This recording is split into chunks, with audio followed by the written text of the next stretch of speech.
안녕하세요. 듣기만 해도 속이 시원해지는 사이다 사연을 들으러 오셨나요? 오늘도 세 가지의 이야기가 준비되어 있습니다. 끝까지 집중해서 들어주시고요. 그럼 바로 이야기 시작해 볼게요. 저는 톡톡사연 한이입니다.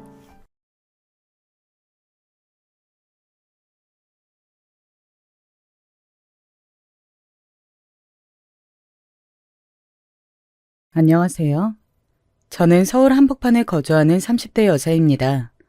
오늘은 저한테 일어난 놀라운 사연에 관해 제보하려고 합니다. 주변에 말했더니 이런 얘기는 우리만 알 수 없다고 반드시 어디에라도 꼭 제보하라고 재촉하더라고요. 그래서 저도 용기 내어 제보하게 되었어요. 저한테 과연 어떤 일이 일어났는지 궁금하시죠? 바로 시작하겠습니다. 여러분, 혹시 그 말 들어보셨나요? 아무리 절친한 친구, 아니, 가족 간에도 절대 하면 안 되는 그거요. 눈치채신 분들도 계신가요? 네, 바로 보증입니다. 부모 자식이어도 금지되는 것이 바로 보증이라고 해요. 요즘에는 그래도 이런 인식이 주변에 만연하더라고요. 하지만 슬프게도 제가 어렸을 때는 보증을 잘못 써서 잘 나가던 집이 한순간에 망했던 적이 아주 많습니다. 그 불행의 주인공이 바로 우리 가족이에요. 사실 우리 집은 원래 가난했던 집이 아니랍니다. 아빠가 은행을 다니셨는데 부자는 아니어도 적어도 굶고 살지는 않았거든요. 그런데 정확히 제가 10살 때 아빠가 형제 같은 김씨 아저씨의 보증을 서게 되었어요. 김씨 아저씨는 고아였던 우리 아빠를 어렸을 때부터 친형제처럼 챙겨주었던 분이랍니다. 저랑 언니도 얼마나 예뻐했는지 몰라요. 항상 우리 집에 올 때는 양손 가득 장난감과 과자를 사오셨습니다. 그래서 우리 자매는 김씨 아저씨가 오는 날을 손꼽아 기다릴 정도였어요. 김씨 아저씨는 사업을 했는데 한창 잘 나갔을 때는 우리 집에 와서 용돈도 자주 주셨습니다. 워낙 집안끼리 교류도 많았고 아들밖에 없던 아저씨가 우리 자매를 너무 예뻐하셨죠. 그래서 아빠에게 보증을 서달라고 했을 때 엄마가 말려도 아빠는 서게 되었어요. 다른 사람도 아니고 30년 넘게 아빠에게 헌신한 아저씨니까 엄마도 결국 아빠에게 두 손을 들게 되었던 거였습니다. 그런데 안타깝게도 김씨 아저씨는 그대로 우리 아빠에게 배신했고 잠적했어요. 나름 그래도 평범하게 살던 우리 집은 집을 팔고 달동네로 이사까지 가게 되었습니다. 순식간에 빚더미에 앉게 된 우리 집에 사채업자가 매일 찾아왔어요. 어떡할 거야? 어떡할 거냐고? 지금 가영이랑 나영이도 저렇게 어린데 이제 어떡해? 당장 김씨 찾으라고. 오늘도 와서 사채업자들이 돈 달라고 하더라? 여기 단칸방에 가져갈 게 뭐가 있냐고. 이미 털릴 대로 털려서 줄 것도 없는데 돈이 되는 거면 다 달라고 하더라? 나중에는 신체 포기 각서까지 쓰겠어. 미안하다, 정수가. 내가 미안해. 나도 이럴 줄 몰랐어. 모든 게 내 탓이야. 정말 미안하다. 그런데 아무리 수소문해도 김 씨를 찾을 수가 없어. 나도 우리 딸들 생각하면 너무 미안해. 어쩌면 좋아. 아빠와 엄마는 눈이 마주치기만 하면 싸우기 바빴어요. 아빠는 고아라서 도움을 받을 곳도 없었습니다. 결국 엄마는 외할아버지에게 도움을 요청해서 겨우 사채업자가 찾아오는 것은 막을 수 있었습니다. 하지만 엄마는 이런 아빠에게 실망을 크게 하셨는지 이혼을 요구하셨어요. 아빠는 엄마를 붙잡을 수가 없다고 했습니다. 외가에서도 엄마에게 이혼하고 오라고 하시기도 하셨죠. 그래서 결국 그렇게 우리 가족은 흩어지게 되었습니다. 저보다 2살 많은 언니는 엄마가 데려가고 저는 아빠와 살게 되었어요. 저는 사랑하는 엄마와 언니와 같이 살지 못하는 소식에 너무 슬퍼서 며칠간 밥도 먹지 않고 울기만 했어요. 아빠는 우는 제 손을 잡고 다 본인의 잘못이라고 우셨습니다. 그런 아빠가 불쌍하고 안쓰러워서 나중에는 울지도 않았어요. 아빠는 참 다정하고 언니와 저를 사랑했습니다. 그래서 이혼하고 혼자 저를 키우면서 어떻게든 잘 키우려고 노력하셨어요. 살던 동네를 떠나면서 아빠는 은행을 퇴직했기 때문에 새로 일자리를 알아보셨습니다. 퇴직금으로 빚을 갚아야 했고 또 조폭들이 은행에 찾아가서 더 일할 수가 없었거든요.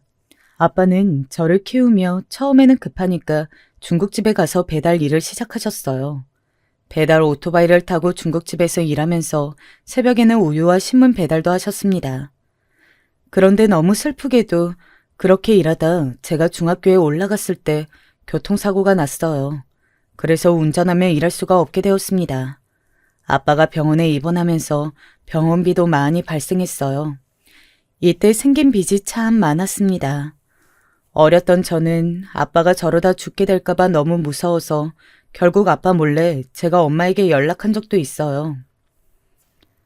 나영아, 엄마가 돈을 보내주고 싶어도 엄마도 지금 돈이 많이 없어. 그러니까 엄마한테 이렇게 돈 달라고 연락하는 일은 다시는 없었으면 좋겠어. 무슨 말인지 알지? 나중에 엄마가 돈을 많이 벌면 그때 꼭 우리 나영이 데리러 갈게. 엄마는 돈이 없다고 하면서 저를 나중에 꼭 데리러 온다고 했어요. 물론 말만 저렇게 하고 저를 실제로 데리러 온 적은 단 한 번도 없습니다. 연락도 먼저 한 적이 없었고 제가 고등학교 때는 아예 번호를 바꿔서 연락할 수도 없었어요. 나중에 아빠가 이 사실을 알고 씁쓸하게 웃으면서 엄마는 그냥 멀리 여행을 갔다고 생각하고 연락하지 말라고 하더라고요. 아빠가 그렇게 교통사고로 입원하고 퇴원하는 과정을 거치면서 저는 진짜 이 세상에 우리 아빠랑 나밖에 없는 기분이 들었어요. 이제부터 제 인생에서 가족은 아빠가 유일하다는 것을 그때 깨닫게 되었습니다. 어렸을 때는 그래도 나중에 상황이 안정되면 엄마와 언니와 다시 4명이 행복하게 살 수 있을 줄 알았거든요. 하지만 그건 제 꿈이라는 것을 알게 되었죠. 여러분, 하늘이 무너져도 솟아날 구멍이 있다는 말 아시죠? 저는 이 말을 믿어요. 왜냐하면 그렇게 막막하던 아빠와 제게 누가 나타났는지 아세요? 바로 보증을 부탁하고 우리 집을 망하게 했던 김씨 아저씨가 나타났어요. 김씨 아저씨는 본인의 잘못이란 미안하다고 무릎을 꿇고 빌었습니다. 망해서 이혼까지 했다는 것을 알고 김씨 아저씨는 남은 돈이라도 아빠에게 돈을 주었어요. 물론 그 돈이 생겼다고 해서 엄마와 다시 살 수 있는 것은 아니었습니다. 다만 아빠가 급한 빚을 갚고 가게를 하나 열 수 있는 돈은 되었어요. 나영아, 아빠가 마지막이라고 생각하고 가게를 하나 열려고 하는데 우리 딸은 아빠가 어떤 가게를 열었으면 좋겠어? 치킨집? 햄버거? 우리 나영이가 원하는 종류로 가게를 열려고 해. 아빠, 내가 세상에서 제일 좋아하는 음식이 뭐야? 바로 떡볶이잖아. 그러니까 나는 아빠가 떡볶이 가게를 열었으면 좋겠어. 아빠가 나 만들어준다고 떡볶이 하나는 기가 막히게 잘하잖아. 김씨 아저씨의 도움으로 우리 아빠는 제가 다니는 학교 바로 앞에 분식집을 열게 되었습니다. 워낙 떡볶이를 좋아하는 저 때문에 아빠는 다른 음식보다 떡볶이를 잘 만들었거든요. 그렇게 우리 아빠와 저는 새로운 시작을 하게 되었습니다. 제가 부모님이 이혼하고 아빠 손에 자랐다고 하면 학창시절에 엄마가 없어서 세심하게 챙김을 당하지 못했다고 생각하는 분들이 있더라고요. 물론 엄마가 없어서 슬프긴 했지만 저는 그래도 불행하진 않았습니다. 우리 아빠는 언제나 교복도 직접 세탁하고 저를 최우선으로 생각한 사람이었거든요. 아빠는 엄마 없이 자랐다는 소리를 듣게 하지 않으려고 항상 최선을 다했어요. 아빠가 얼마나 저를 사랑하는지 아니까 저도 씩씩하게 이겨내려고 했습니다. 아빠는 혼자 분식집을 하면서 매일 성실하게 일하니 단골도 많이 생기게 되었습니다. 한편 학창시절에 철없는 친구들은 우리 아빠가 분식집을 한다고 놀리는 사람도 있었어요. 엄마도 없는데 아빠는 학교 앞에서 앞치마에 두건을 쓰고 떡볶이를 팔고 있으니 놀림의 대상이기도 했죠. 저는 아빠가 고생하는 것을 아니까 그렇게 놀리면 절대 그냥 넘어가지 않았습니다. 야, 너희 아빠 학교 앞에서 빨간 앞치마 두르고 떡볶이 팔지? 우리 아빠는 회사 다니는데. 너는 엄마도 없고 아빠는 저렇게 학교 앞에서 떡볶이 팔고. 와, 진짜 불쌍하다. 야, 네가 뭔데 나를 불쌍하다고 해? 나는 우리 아빠 진짜 자랑스럽거든? 우리 아빠가 만든 떡볶이가 얼마나 맛있는지 알아? 너는 그러면 우리 분식집에 출입 금지야. 이번 주 토요일에 우리 가게에서 파티하기로 했는데 너는 오지 마. 저를 놀리면 저는 당당하게 그런 친구들에게 절대 지지 않았어요. 오히려 파티를 열어 반 친구들을 초대하기도 했습니다. 그러다 보니 시간이 흐르면서 저를 놀리는 친구는 없었어요. 오히려 저는 얼마든지 떡볶이를 먹을 수 있어서 부럽다는 말을 들었습니다. 우리 아빠가 워낙 떡볶이를 잘 만들어서 친구들이 좋아해서 얼마나 뿌듯했는지 몰라요. 혼자 고생하는 아빠가 안쓰러워서 학교 끝나고 저도 가게 일을 도우려고 했어요. 하지만 그럴 때마다 아빠는 본인이 다 할 수 있다고 거절하셨습니다. 그저 저한테는 공부를 열심히 하라고 하셨어요. 절대 힘든 것은 제게 시킨 적이 없으셨습니다. 아빠와 둘이 살면서 힘들고 어려웠던 일도 많지만 행복했던 기억이 더 가득해요. 자라면서 엄마의 부재가 느껴지지 않게 되었습니다. 그렇게 아빠의 사랑을 혼자 독차지하며 저는 고등학교 때 정말 열심히 공부했어요. 아빠를 호강시켜주고 싶었거든요. 덕분에 서울에 있는 명문 여자대학교에 입학할 수 있었습니다. 저는 학생 때부터 꿈이 교사였거든요. 그래서 사범대에 진학하게 되었습니다.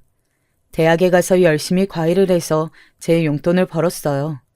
명문대라서 과외비를 많이 받았는데 그 돈으로 등록금도 내고 아빠에게 용돈을 받지도 않았습니다. 한편 아빠의 가게는 제가 졸업하고 대학생이 되었을 때 훨씬 잘 나가게 되었어요.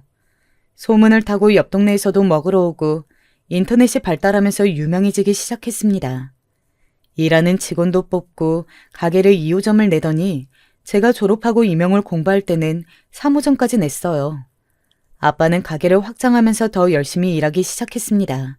그런 아빠를 보며 저도 열심히 살아야겠다고 다짐했죠. 대학을 졸업하고 임용을 2년을 공부하고 드디어 교사가 되었습니다.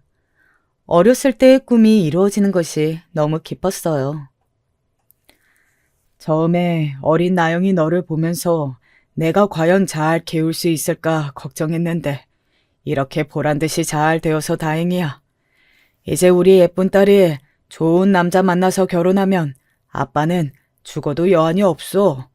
우리 공주 결혼해서 행복하게 사는 것을 보면 얼마나 좋을까. 아빠는 우리가 안정적으로 살게 되자 제가 결혼하길 바라셨어요. 저도 결혼 생각이 아예 없는 것은 아니었습니다. 사실 대학생 때부터 만났던 남자가 있기는 했거든요. 새내기 때 미팅으로 만난 그 남자친구는 잘생기고 키도 크고 똑똑한 친구였어요. 부족한 게 전혀 없는 완벽한 남자였습니다. 다만 한 가지 흠이 있다면 3대 독자였다는 사실이에요. 게다가 위로 누나만 3명이 있었고 아버지는 중학교 때 돌아가셔서 홀어머니였습니다. 이 남자친구는 개인만 보면 저에게 얼마나 다정하고 헌신적이었는지 몰라요. 잘생겼는데 저한테 잘해주니까 저도 싫어할 이유가 없었습니다. 문제는 바로 어머니와 누나들이었어요. 결혼하게 되면 저는 고생을 할 것 같았습니다.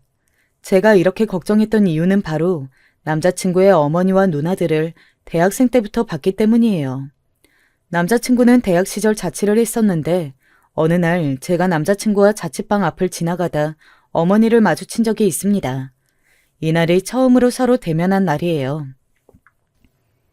어머, 네가 우리 진영이 여자친구니? 우리 진영이가 요즘 집도 별로 안 오고 엄마랑 누나들한테 소홀해서 속상했는데 다 이유가 있었구나. 우리 아들이 원래 엄마한테 그렇게 잘하는데 이렇게 여자 만나더니 확 편해서 엄마는 너무 속상해? 에이, 엄마, 왜 그래? 내가 엄마를 얼마나 사랑하는지 알잖아. 나도 자주 찾아가도록 노력할게. 그리고 내 여자친구 예쁘지? 사범대 다니는데 나중에 임용 합격하면 선생님 될 거야. 하하하. 예쁘긴 너희 누나들이 훨씬 예쁘지. 사범대라고? 아가씨, 부모님은 뭐 하시나? 응? 집은 어디야? 학교는 어디고? 몸은 왜 이렇게 통통해? 알 많이 먹니?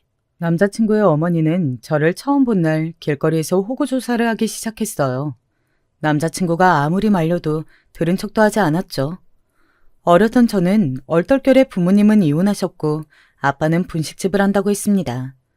그러자 남자친구의 어머니는 표정을 구기더니 혀를 차기 시작했어요. 그러면서 양심이 있으면 제게 연애만 하고 결혼을 할 생각도 하지 말라고 했습니다. 이날 너무 충격을 받아 남자친구 앞에서 얼마나 울었는지 몰라요. 생판 모르는 사람에게 저런 소리를 들은 적은 처음이었거든요. 제가 정식으로 결혼 허락을 받으러 간 것도 아니었고 정말 우연히 마주친 거였거든요. 이날 남자친구에게 헤어지자고 하려고 했는데 남자친구가 무릎을 꿇고 빌어서 그냥 넘어갔습니다. 아직 어려서 뭘 모르기도 했고요. 한동안 그 뒤로 남자친구가 본인 가족들을 얘기하면 저도 모르게 정색해서 우리 사이의 가족 얘기는 자연스럽게 줄어들게 되었어요. 저도 그러면서 우리 아빠가 분식집이 그냥 분식집이 아니고 매출이 엄청 좋다고 굳이 말하지 않았습니다. 그 뒤로도 사건이 하나 더 있었어요. 그건 바로 남자친구가 군대에 갔을 때 일어난 사건입니다. 저는 남자친구를 물론 사랑했지만 제 인생도 너무 중요했어요. 학교에 다니면서 생활비는 무조건 제가 벌어서 쓰겠다는 신념도 있었고 공부하는 것도 벅찼거든요. 그래서 남자친구가 군대에 갔을 때도 면회를 자주 가지는 않았습니다. 중요한 수료식이나 그럴 때는 갔지만 평소에는 저도 일정이 있으면 가지 않았어요. 주로 남자친구가 외박을 나오면 만나는 편이었죠. 그러다 언제는 제가 마침 시간이 되는 날이 있었어요. 그래서 남자친구를 보려고 군대에 면회에 갔더니 거기에 어머니와 누나들이 있는 거예요. 알고 봤더니 남자친구의 어머니는 시간이 날 때마다 면회를 왔었더라고요. 그리고 그때 사건이 발생했습니다. 예, 너는 우리 아들 여자친구라고 하면서 이렇게 면회도 안 오니? 그게 어떻게 여자친구야, 응? 그리고 남들은 남자친구 먹인다고 도시락도 3단, 4단을 해서 오던데 너는 빈손으로 오면 어떡해? 아휴, 우리 아들은 이런 애가 뭐가 좋다고. 제가 이번 주에 겨우 시간이 나서 면회로 오긴 했는데요. 도시락까지 준비할 시간은 없었어요. 그리고 지금 여름이라 도시락을 준비하면 상할까봐 걱정되기도 했고요. 그래도 진영이를 보고 싶어서 이렇게 찾아온 거예요. 어머, 얘 좀 봐. 너는 어른이 말하는데 그렇게 말대꾸하면 어떡하니? 우리 아들이 얼마나 귀한 자식인 줄 알아? 어? 내가 아들 낳으려고 얼마나 고생했는데 나는 우리 아들 너 같은 애한테 못 준다. 그러니까 결혼은 절대 반대야. 그때 당시에는 저도 어려서 결혼 생각이 딱히 없었기 때문에 그냥 입을 꾹 다물고 넘어갔습니다. 마침 남자친구의 어머니가 저 소리를 하자마자 남자친구가 우리가 있는 쪽으로 오기도 했고요. 같이 대화하는데 얼마나 그 자리가 불편했는지 몰라요. 남자친구가 조금이라도 저를 챙기려고 하면 어머니가 자꾸 말을 끊었습니다. 그러다 보니 저도 나중에는 입을 꾹 다물고 있었어요. 황당했던 것은 그렇게 입을 다물고 있으니까 남자친구의 누나들이 저보고 말이 왜 없냐고 핀잔을 주기도 했습니다. 이런 상황을 겪고 나니 저는 남자친구가 아무리 좋아도 결혼은 이 친구랑 하면 안 되겠다는 생각이 들었어요. 그래도 아직 좋아하는 마음이 남아있어서 바로 헤어지지는 못했습니다. 그렇게 몇 년을 사귀고 저는 임용에 합격해서 선생님이 되었고 남자친구는 워낙 똑똑한 친구라 변호사가 되었어요. 변호사가 되자 남자친구는 제게 결혼하자고 정식으로 프로포즈했습니다. 남자친구의 존재만 보면 똑똑하고 외모도 훌륭하고 너무 완벽했어요. 하지만 결혼은 현실이잖아요. 만약 이 사람과 결혼하게 되면 제가 너무 힘들 것 같았습니다. 그래서 결혼은 무리라고 거절했는데 남자친구가 끈질기게 결혼하자고 요구했어요. 그러면서 본인이 엄마와 누나들을 얼마든지 설득할 수 있다고 제게 강하게 얘기했습니다. 대학 때 이후로 어머님을 본 적이 없어서 저는 내심 사람이 바뀌지 않았을까 생각했어요. 그래서 남자친구를 따라 남자친구의 집에 가게 되었습니다. 제가 이미 간다고 말씀을 드린 상태였는데 시댁은 아무런 준비가 되어 있지 않았어요. 심지어 밥통에 밥도 없는 상태였습니다. 남자친구가 당황해서 음식이 없냐고 묻더라고요. 그러자 남자친구의 어머니는 굉장히 쌀쌀맞은 목소리로 준비한 게 없으니 먹지도 말라는 말을 했어요. 저는 그래도 잘 보이려고 백화점에서 화장품 선물 세트도 사고 과일 바구니와 꽃다발, 심지어 한우까지 사서 갔거든요.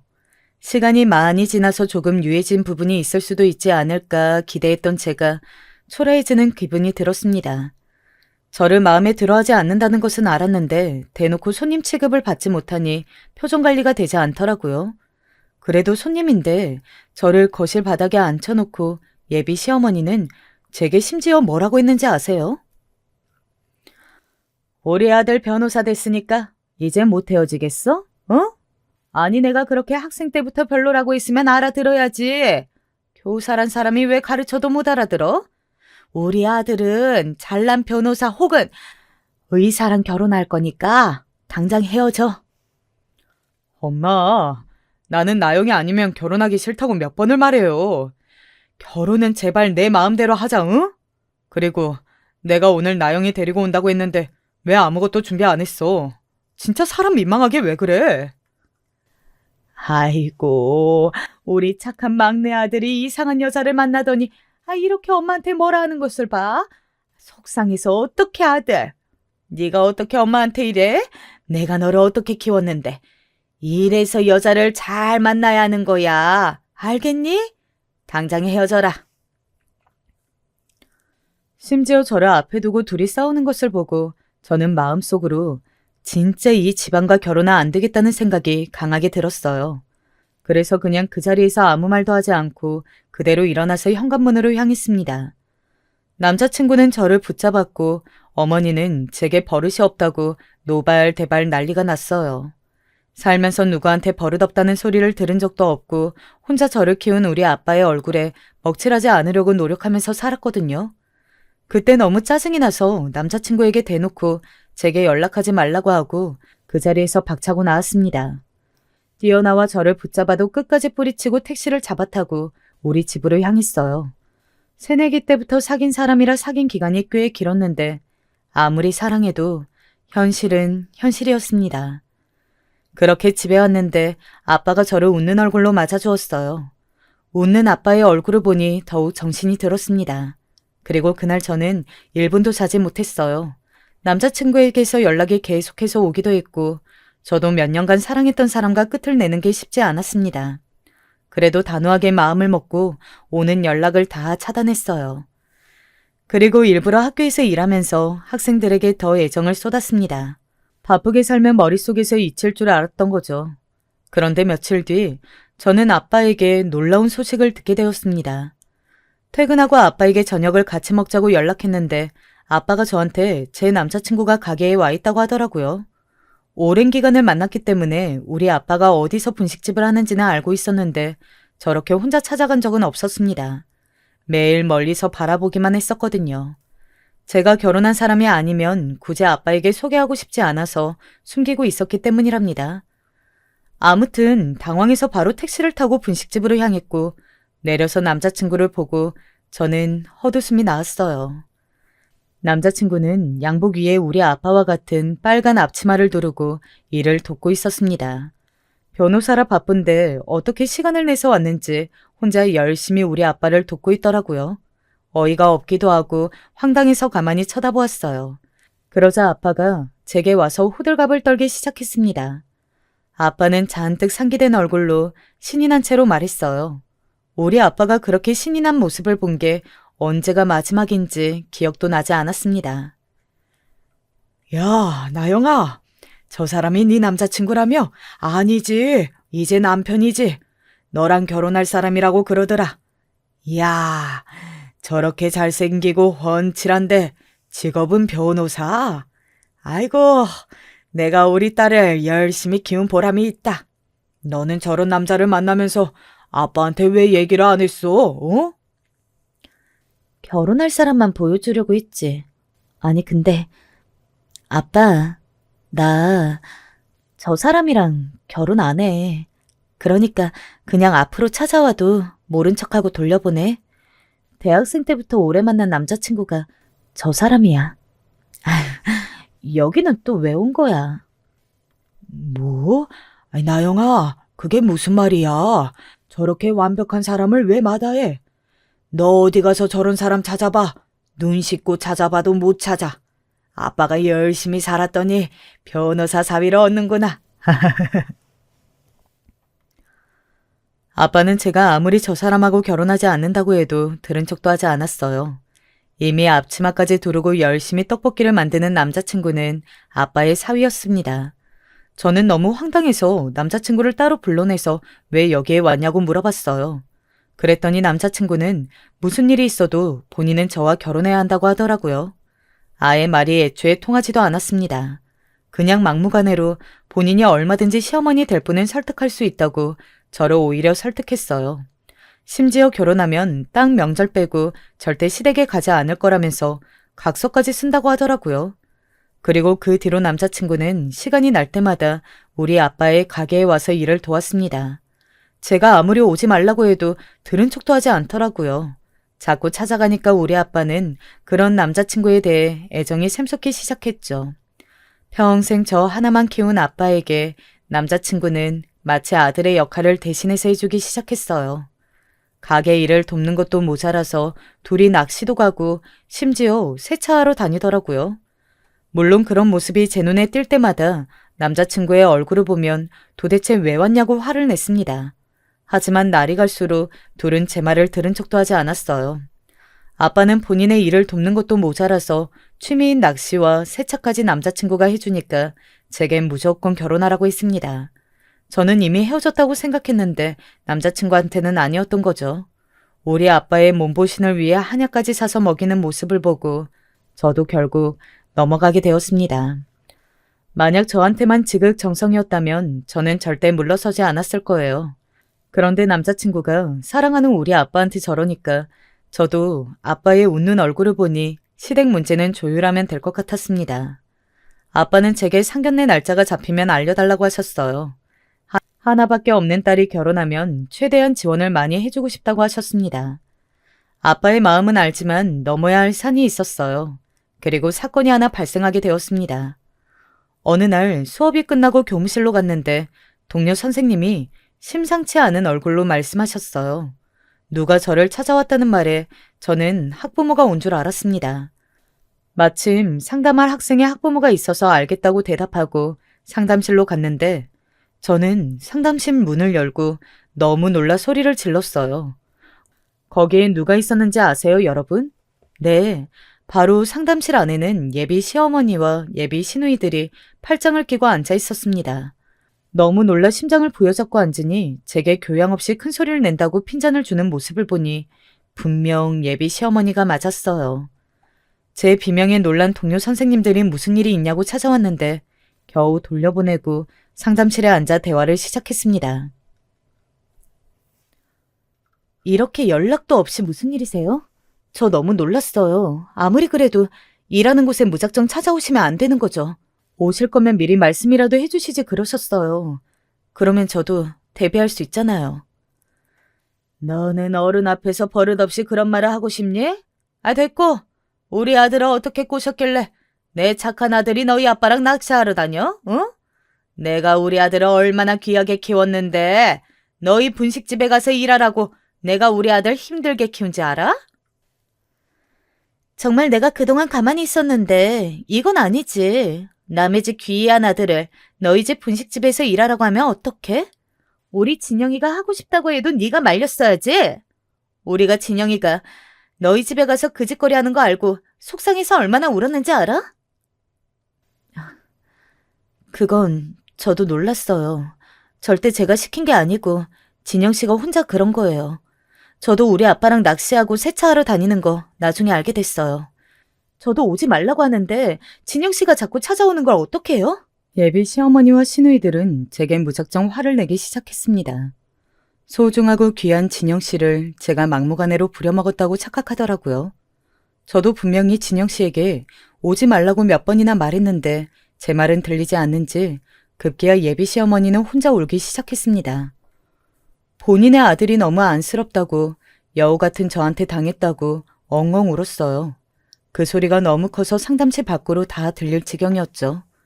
저는 너무 창피하기도 하고 당황스러워서 일단 다 밖으로 나가게 하려고 했습니다. 그런데 일부러 그러는 건지 교무실에서도 아예 제게 본인의 귀한 아들을 잡아먹을 년이라고 우는 거예요. 너무 창피해서 제가 오히려 울고 싶을 지경이었습니다. 다행히 친한 선생님들이 저를 도와 그분들을 밖으로 내보냈어요. 도대체 이게 무슨 일인가 싶었습니다. 동료 선생님들에게 너무 창피해서 얼굴을 들 수가 없었어요. 진영 씨에게 전화해서 따지니까 당황하며 본인이 얘기하겠다고 하더라고요. 저는 아빠가 너무 진영 씨를 좋아하는 모습에 결혼해도 되겠다고 생각했는데 그 마음이 다시 식게 되었습니다. 그 뒤로도 예비 시댁 식구들은 제 번호를 어떻게 알아냈는지 문자와 전화를 시도 때도 없이 보냈어요. 전화를 받으면 당장 헤어지라고 역정을 내고 문자로도 좋은 말로 할 때 헤어지라고 하더라고요. 물론 그 과정에서 진영 씨가 중간에서 애를 썼습니다. 우리 아빠를 챙기랴, 본인 가족들을 중재하랴, 중간에서 고생이 많았어요. 저는 이 모든 과정을 우리 아빠한테는 알리지 않았습니다. 그때가 아빠의 사업이 확장되며 바쁘기도 했고 무엇보다 사랑하는 우리 아빠가 얼마나 걱정할지 생각하니 죽어도 말하기 싫더라고요. 차라리 혼자 가슴 아픈 게 훨씬 나았습니다. 진영 씨에게 몇 차례의 이별 통보를 했는지 몰라요. 진영 씨는 절대 못 헤어진다고 저를 붙잡았습니다. 저는 예비 시어머니 때문에 전화번호도 바꾸고 학교에 출근할 때마다 가슴이 두근거렸어요. 언제 또 저를 찾아올지 몰랐으니까요. 물론 진영 씨가 중간에서 뭐라 말했는지는 몰라도 그 뒤로 저를 찾아온 적은 없었습니다. 그러다 사건이 하나 발생하게 되었어요. 워낙 저기에 신경을 많이 쓰면서 몸이 하나씩 아프더라고요.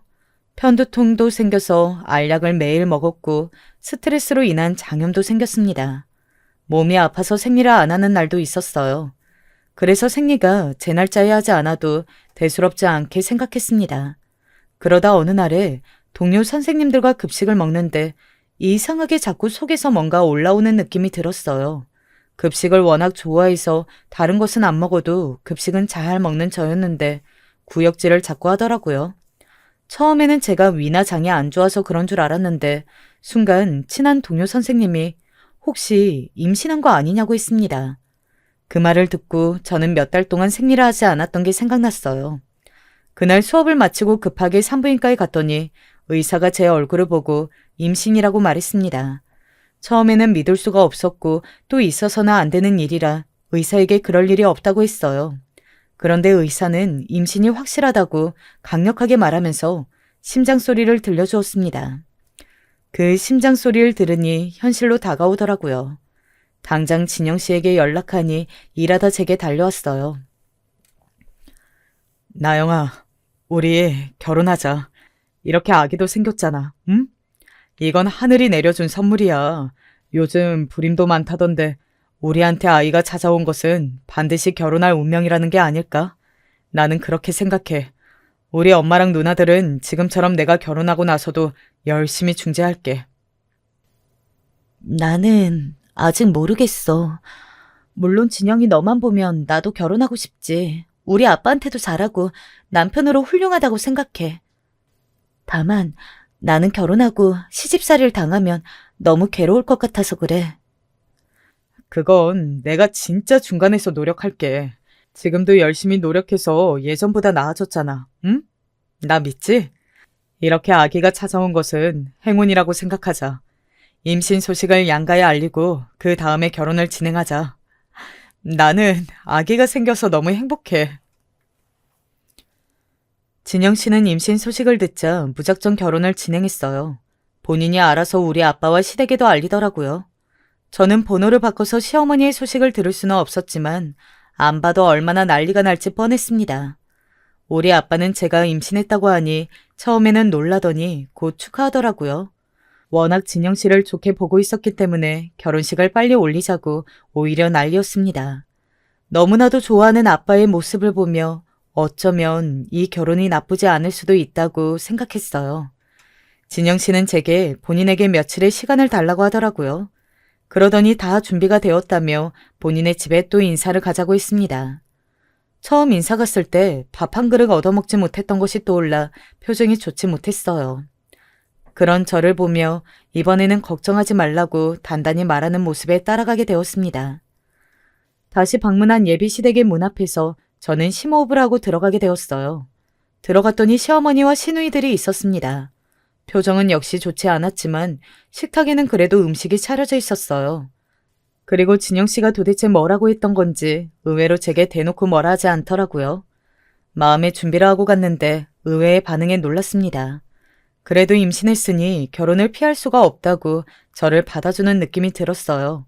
환영하는 분위기는 아니었어도 그런 모습을 보니 저도 마음이 조금 풀렸습니다.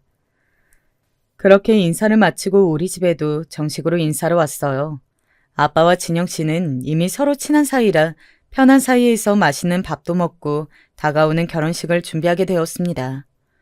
준비하면서 저는 최대한 시댁과 엮이지 않으려고 했어요. 신비를 건들고 싶지도 않았고 진영 씨에게 말해서 중간에서 역할을 제대로 해달라고 했습니다. 다행히 시어머니와 시누이들을 피할 수 있으면 최대한 피할 수 있었어요. 저는 그렇게 순조롭게 우리의 결혼이 진행될 줄 알았습니다. 하지만 그건 제 착각이었어요.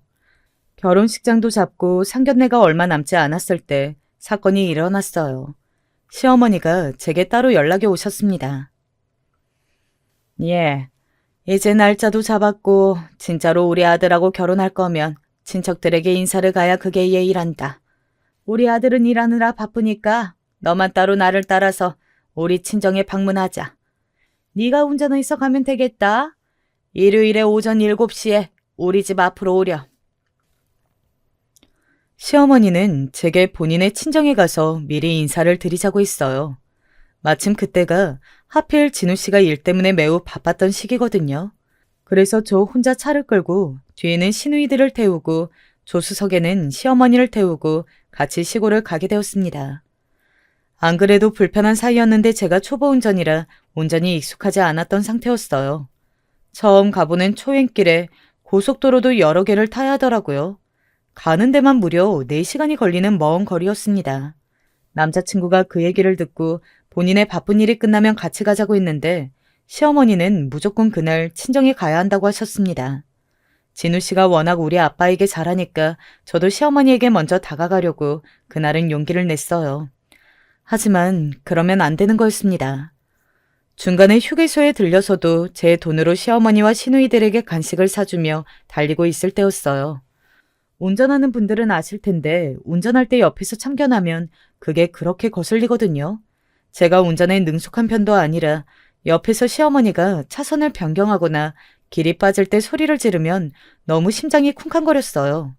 시누이들도 뒤에서 제게 운전을 왜 이렇게 못하냐고 비웃는 터라 온몸이 긴장 상태였죠. 그러다 저는 그만 고속도로에서 교통사고를 당하게 되었습니다.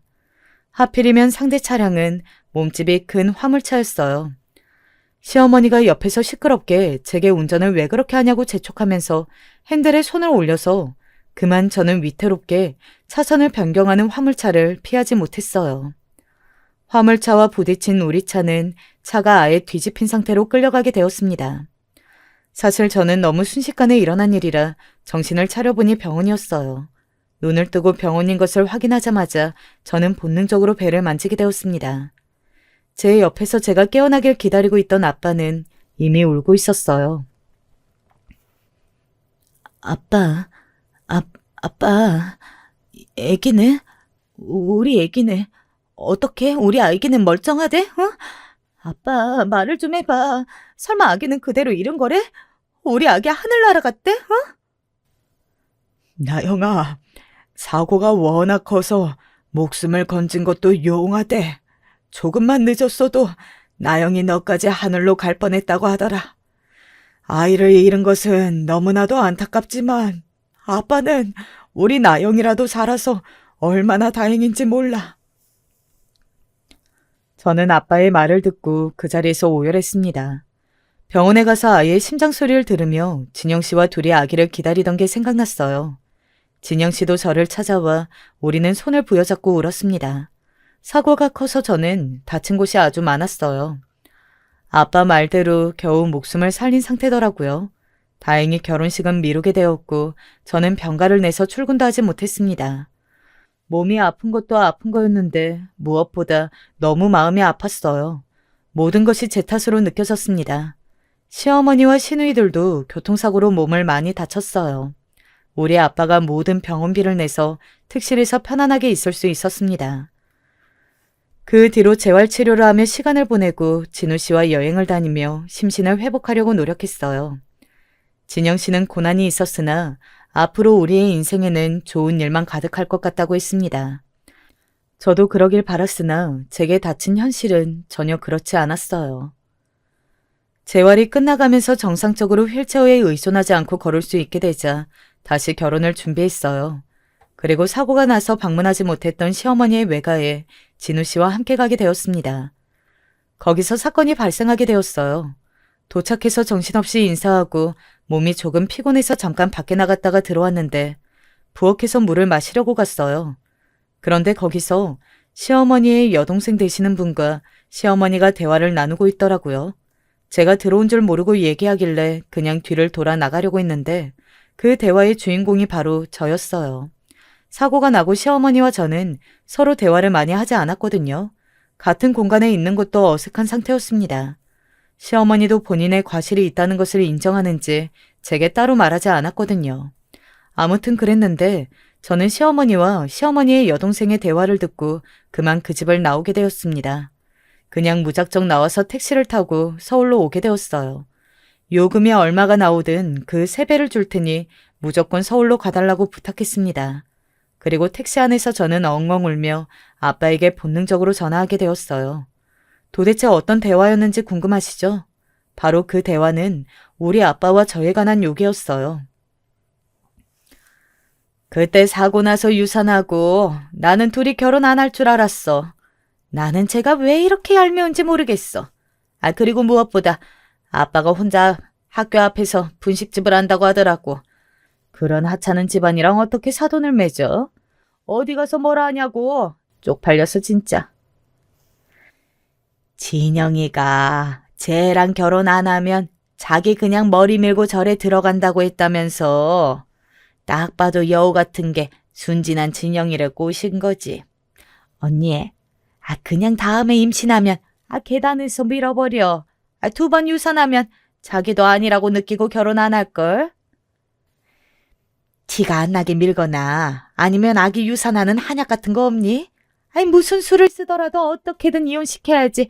아휴, 나는 가난이라면 지긋지긋해. 저런 집에 우리 아들이 장가를 가다니 가문의 수치야. 제 아빠도 얼마나 빈티가 나는지 알아? 바로 저런 대화가 대부분이었어요.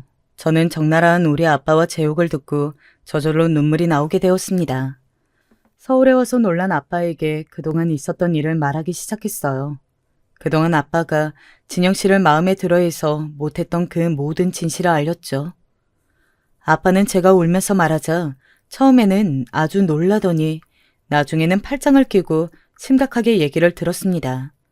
특히 제가 시어머니가 학교에 찾아왔던 것과 그동안 저를 얼마나 괴롭혔는지 말하자 아빠는 한숨을 크게 쉬었어요.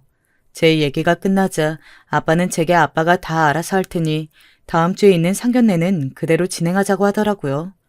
마침 그때 결혼을 앞두고 상견례를 할 예정이었거든요. 이미 교통사고 때문에 서로 안면을 튼 상태였지만 제대로 신혼집과 예물 등 얘기할 게 많았기 때문입니다. 저는 아빠에게 상견례고 뭐고 그냥 저 집안과 더는 엮이고 싶지 않다고 말했어요.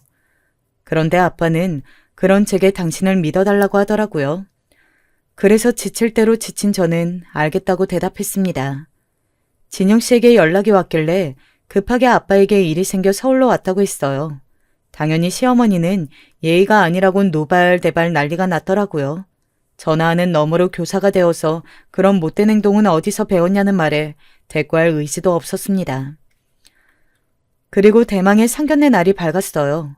처음엔 몰래 서울로 간 저 때문에 시어머니는 제가 사과하기 전까지는 상견례 자리에 나타나지 않겠다고 했습니다. 저는 아빠가 무조건 상견례는 해야 한다고 해서 결국 전화로 시어머니께 죄송하지도 않지만 죄송하다고 빌기까지 했어요. 시어머니는 그 계기로 본인이 우위를 차지한 것처럼 당당하게 상견례 자리에 나타났어요. 시누이들까지 목을 꼿꼿하게 세운 상태로 도착했습니다. 그런데 저랑 같이 온 아빠가 시어머니가 도착하기 전에 잠깐 화장실로 간다고 하더니 오지를 않았어요. 기다려도 오지 않길래 전화했더니 곧 들어간다고 하더라고요. 이윽고 문이 열리고 아빠가 들어왔는데 저는 아빠의 모습을 보고 너무 놀라 입을 벌리고 쳐다보았습니다. 김비서, 그때 병원 영수증은 이 아줌마 앞으로 놔.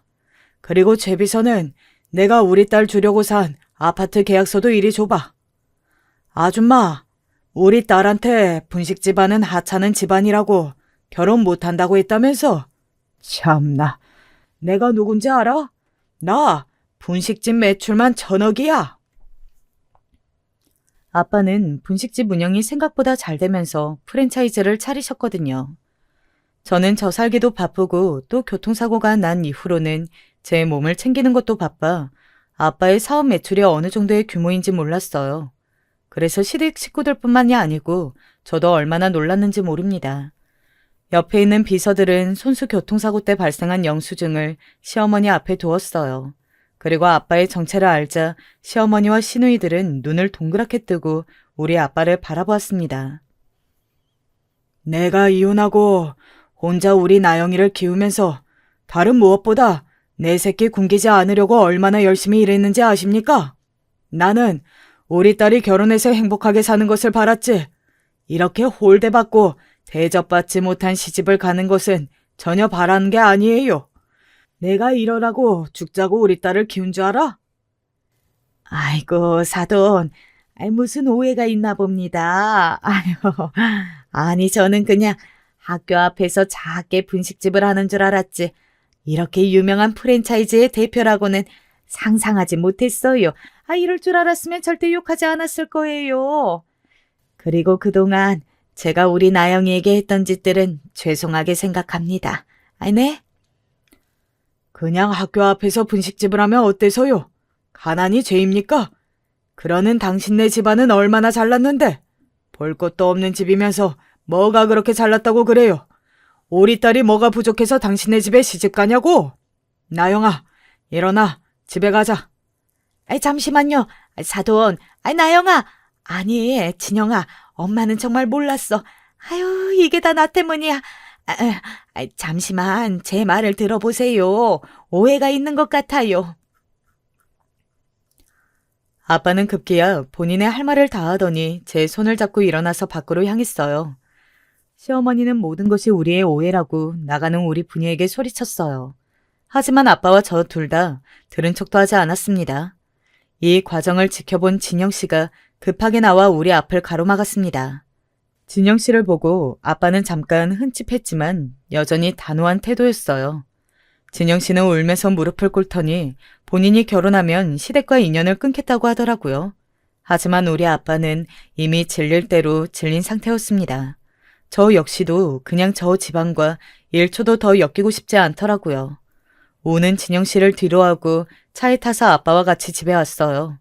오는 내내 통쾌한 마음이 들고 아빠에게 고마웠습니다.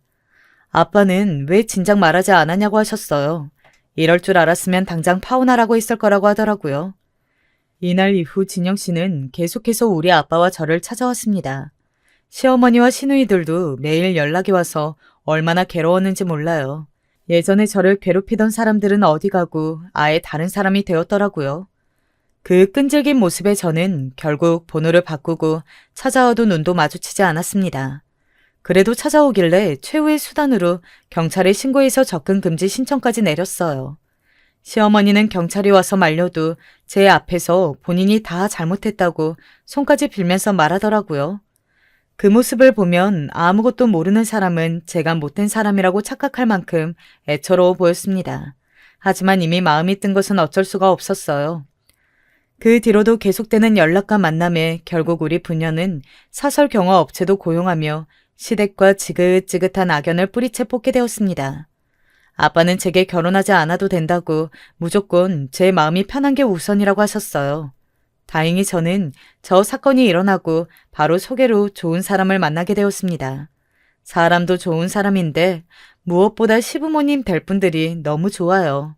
일부러 그동안 있었던 일들을 말했더니 그동안 고생이 많았다고 저를 위로해 주셨습니다. 아마 특별한 일이 없다면 지금 만나는 남자와 결혼하게 될 것 같아요. 비온 뒤에 땅이 굳는다고 하죠. 진영 씨와 연애하고 결혼을 준비하며 참 많은 일이 있었어요. 지나고 나서 생각해도 너무했고 오히려 더 울컥하기도 하더라고요. 그래도 지금은 다 잊고 행복한 날들을 보내고 있습니다. 여러분, 제가 준비한 사연은 여기까지입니다. 재밌게 들으셨다면 그걸로 만족해요. 들어주셔서 정말 감사합니다. 안녕하세요. 저는 지금 서울에 살고 있는 가정주부입니다. 사연 유튜브 항상 잘 듣다가 제 사연도 한번 보내보면 어떨까 하는 생각이 들어 써보려 하고 있어요. 저도 시집을 잘 간 편은 아니라서 시댁하고 시어머니가 좀 너무 각박하기도 하고 그러셨거든요. 뭐, 사연 유튜브에서 보는 분들 이야기하고 비교해서는 어떨지 모르겠네요. 제 이야기 듣고 공감해 주시는 분들이 많았으면 좋겠어요. 제 편도 좀 들어주시고요. 저는 서울에서 나고 자랐어요. 부모님은 원래 그렇게까지 잘 사는 편은 아니셨는데 원래 친가에서 가지고 있던 강서구 쪽 논밭이 그쪽 개발이 되면서 값이 엄청나게 뛰었대요. 친가에서 그 돈을 자식들에게 물려주려고 하셨는데 아빠가 장남이셔서 많이 받게 되었던 거죠. 당시 고모며 작은아버지들이며 엄청 재산 싸움도 많이 했대요. 뭐 친할아버지 친할머니 모시던 큰고모가 자기가 더 많이 받아야 한다고 엄청 뭐라 하셨다던데 친할아버지가 큰고모 엄청 혼내시고는 아빠한테 다 물려주셨대요. 큰고모가 고생은 하긴 했다는데 친할아버지가 뇌졸중으로 반신불수였으니까요. 그런데 딸 된 도리로 그 정도는 하는 거잖아요. 그걸 내세워서 돈 내놓으라 했다는 게 좀 이상하긴 하더라고요. 아무튼 그래서 저희 집은 원래 강서구 쪽 살다가 저 어릴 적에 강남으로 바로 이사 갔어요. 제가 40이 좀 넘었거든요. 제가 아주 어릴 때, 그러니까 겨우 대여섯 살 이럴 때 강남으로 갔으니까 그래도 무척 빨리 옮겨가신 거였죠. 엄마 아빠가 부동산 투자 쪽으로 성경지명이 좀 있으시다고 해야 할까? 그때 당시 강남은 당연히 오를 거라는 확신이 있으셨대요. 그래서 가셨는데 당시가 1980년대라 한참 강남 개발이 될 때였거든요. 아빠가 친가에서 돈도 많이 물려받으신 김에 집을 3채 정도 사셨대요. 진짜 그때는 다 쓰러져가는 집들이었는데 분명 이건 된다라는 확신이 있어서 사두셨고 뭐 결과는 아시다시피 그게 우리 집의 엄청난 자산이 되었죠. 그 후로도 아빠는 계속 부동산 투자를 하셨고 나름대로 성공률이 높으셨어요. 당시에는 한참 우리나라 서울 모든 곳이 개발 붐일 때라서 서울 땅 중심부로 사놓기만 하면 거의 대박이었으니까요. 그런데 우리 생활비는 또 있어야 하니까 엄마는 시장에서 돈 빌려주시고 대가 조금 받으시는 걸 하셨는데 나쁘게 표현하면 일순월이라고 하지만 그렇게 막 엄청난 고금리인 건 또 아니었고요. 뭐 어쨌든 돈을 벌어서 먹고 사는 게 목적이니까요. 뭘 하든 대가 받으셔서 생활비 마련하셨던 거라 저는 엄마가 능력 있어서 좋았다고 생각해요. 엄마가 버는 돈 외에도 월세도 받으셔서 돈이 모자라진 않았고요. 그래서 결국 제가 성인이 되던 90년대 후반쯤에는 이미 저희 집은 강남에도 아파트며 집이며 꽤 많이 가진 집이 되어 있었어요. 정확히는 모르지만 월에 들어오는 돈이 일반 가정집하고는 다르다는 건 알고 있었죠. 저하고 남동생은 엄마 아빠한테 용돈을 항상 넉넉히 받아 써서 명품이나 이런 거 사는 일에 크게 거리낌도 없었고 취향도 취미도 고급스럽게 발전할 수 있었어요. 가족들끼리 사이도 좋아서 서로 선물도 자주 했고요. 예, 너네는 꼭 돈 잘 버는 사람하고 결혼해야 한다. 그래, 부잣집하고 연을 맺어야 해. 안 그러면 거지들이 붙는 법이야. 너희 친척들 보면 알잖니. 너네가 결혼할 사람도 그렇고 사돈집도 그렇고 곳간에서 인심 나는 법이야. 가난하면 다 인성이 망가지게 되어 있다. 엄마 아빠가 자주 그렇게 말씀하시곤 했죠. 우리 친척들이 저희한테 진짜 자주 빌붙었거든요. 저희 돈 벌 때 뭐 도움 하나 안 준 사람들이 말이에요. 저희 친할아버지가 아빠한테 돈을 많이 물려주셨다는 이유로 저희한테 뭘 요구하는 분들이 되게 많았어요. 특히 고모들이 저희 아빠한테 눈치를 참 많이 줬죠. 친할아버지와 친할머니는 큰 고모하고 작은 고모 집 왔다 갔다 하면서 계시는데 저하고 남동생을 많이 예뻐하셨죠. 최근에는 좀 치매가 오셔서 모시는 게 힘들다는 건 알겠는데 그렇다고 자기 부모님 모시는 거에 대해 그렇게까지 생색을 내는 건 좀 아닌 것 같더라고요. 자꾸 친할아버지, 친할머니 두 분 다 요양원에 보내고 싶다고 하면서 비용 도와달라 하시고 사실 부모님 요양원에 보내겠다는 것도 양심 없는 건데 그 돈까지 남한테 내놓으라는 건 진짜 비양심으로 보이더라고요. 큰 고모도 작은 고모도 돈 욕심이 원래 많은 분들이라서 그런 건 알겠지만요. 그럼 저희 아빠처럼 부동산 투자를 잘 하든지 아님 저희 엄마처럼 스스로 돈 굴려서 버는 능력이라도 있든지요. 자기들은 능력도 없으면서 저희 잘 산다고 어찌나 질투들을 하는지 몰라요. 난 진짜 고모들 싫어. 제가 투덜거리면 엄마 아빠도 같이 화를 내고는 하셨죠. 그래, 너희 할아버지 할머니가 지그들 부모는 아니라더냐? 지들 부모 모시면서 어찌나 생색을 내는지. 가난하게 살아서 그렇게 인성들이 망가진 게야. 걔들이 원래 그런 애들은 아니었다. 에휴, 그러게 말이야. 우리 결혼할 땐 그래도 괜찮은 사람들이었는데 시누이라고 그래도 선물도 주고 말이야. 하긴 그때도 가난뱅이여서 선물도 그지 같은 걸 줬었지. 고모들이 생활 수준 비슷할 때는 그럭저럭 지내다가 우리가 돈을 버니까 순식간에 안면을 바꾼 거였죠. 어릴 때부터 정말 징글징글했어요. 아무튼 그래서 저희 가족은 가족 딱 4명 외의 친척들한테 돈이나 선물 주는 걸 무척 꺼리게 되었어요.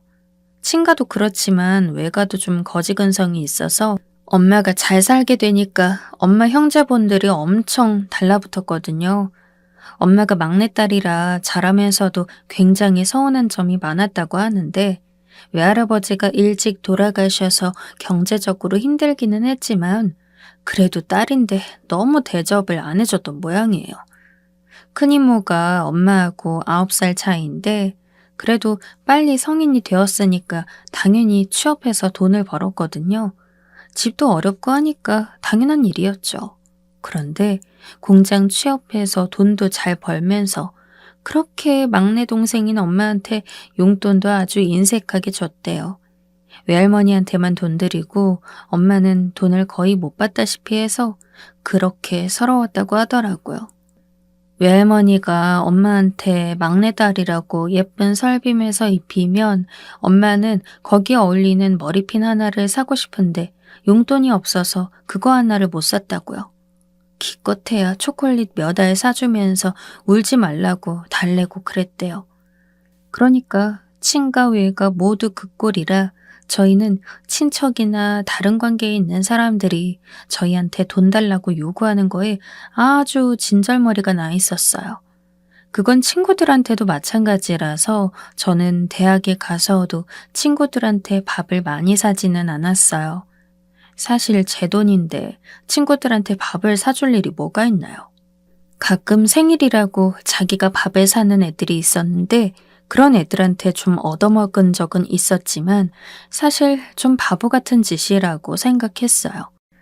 저는 생일날 학교에서 선물 받고 케이크 받은 다음에는 집에 곧장 와서 가족들하고 맛있는 거 먹으러 갔거든요.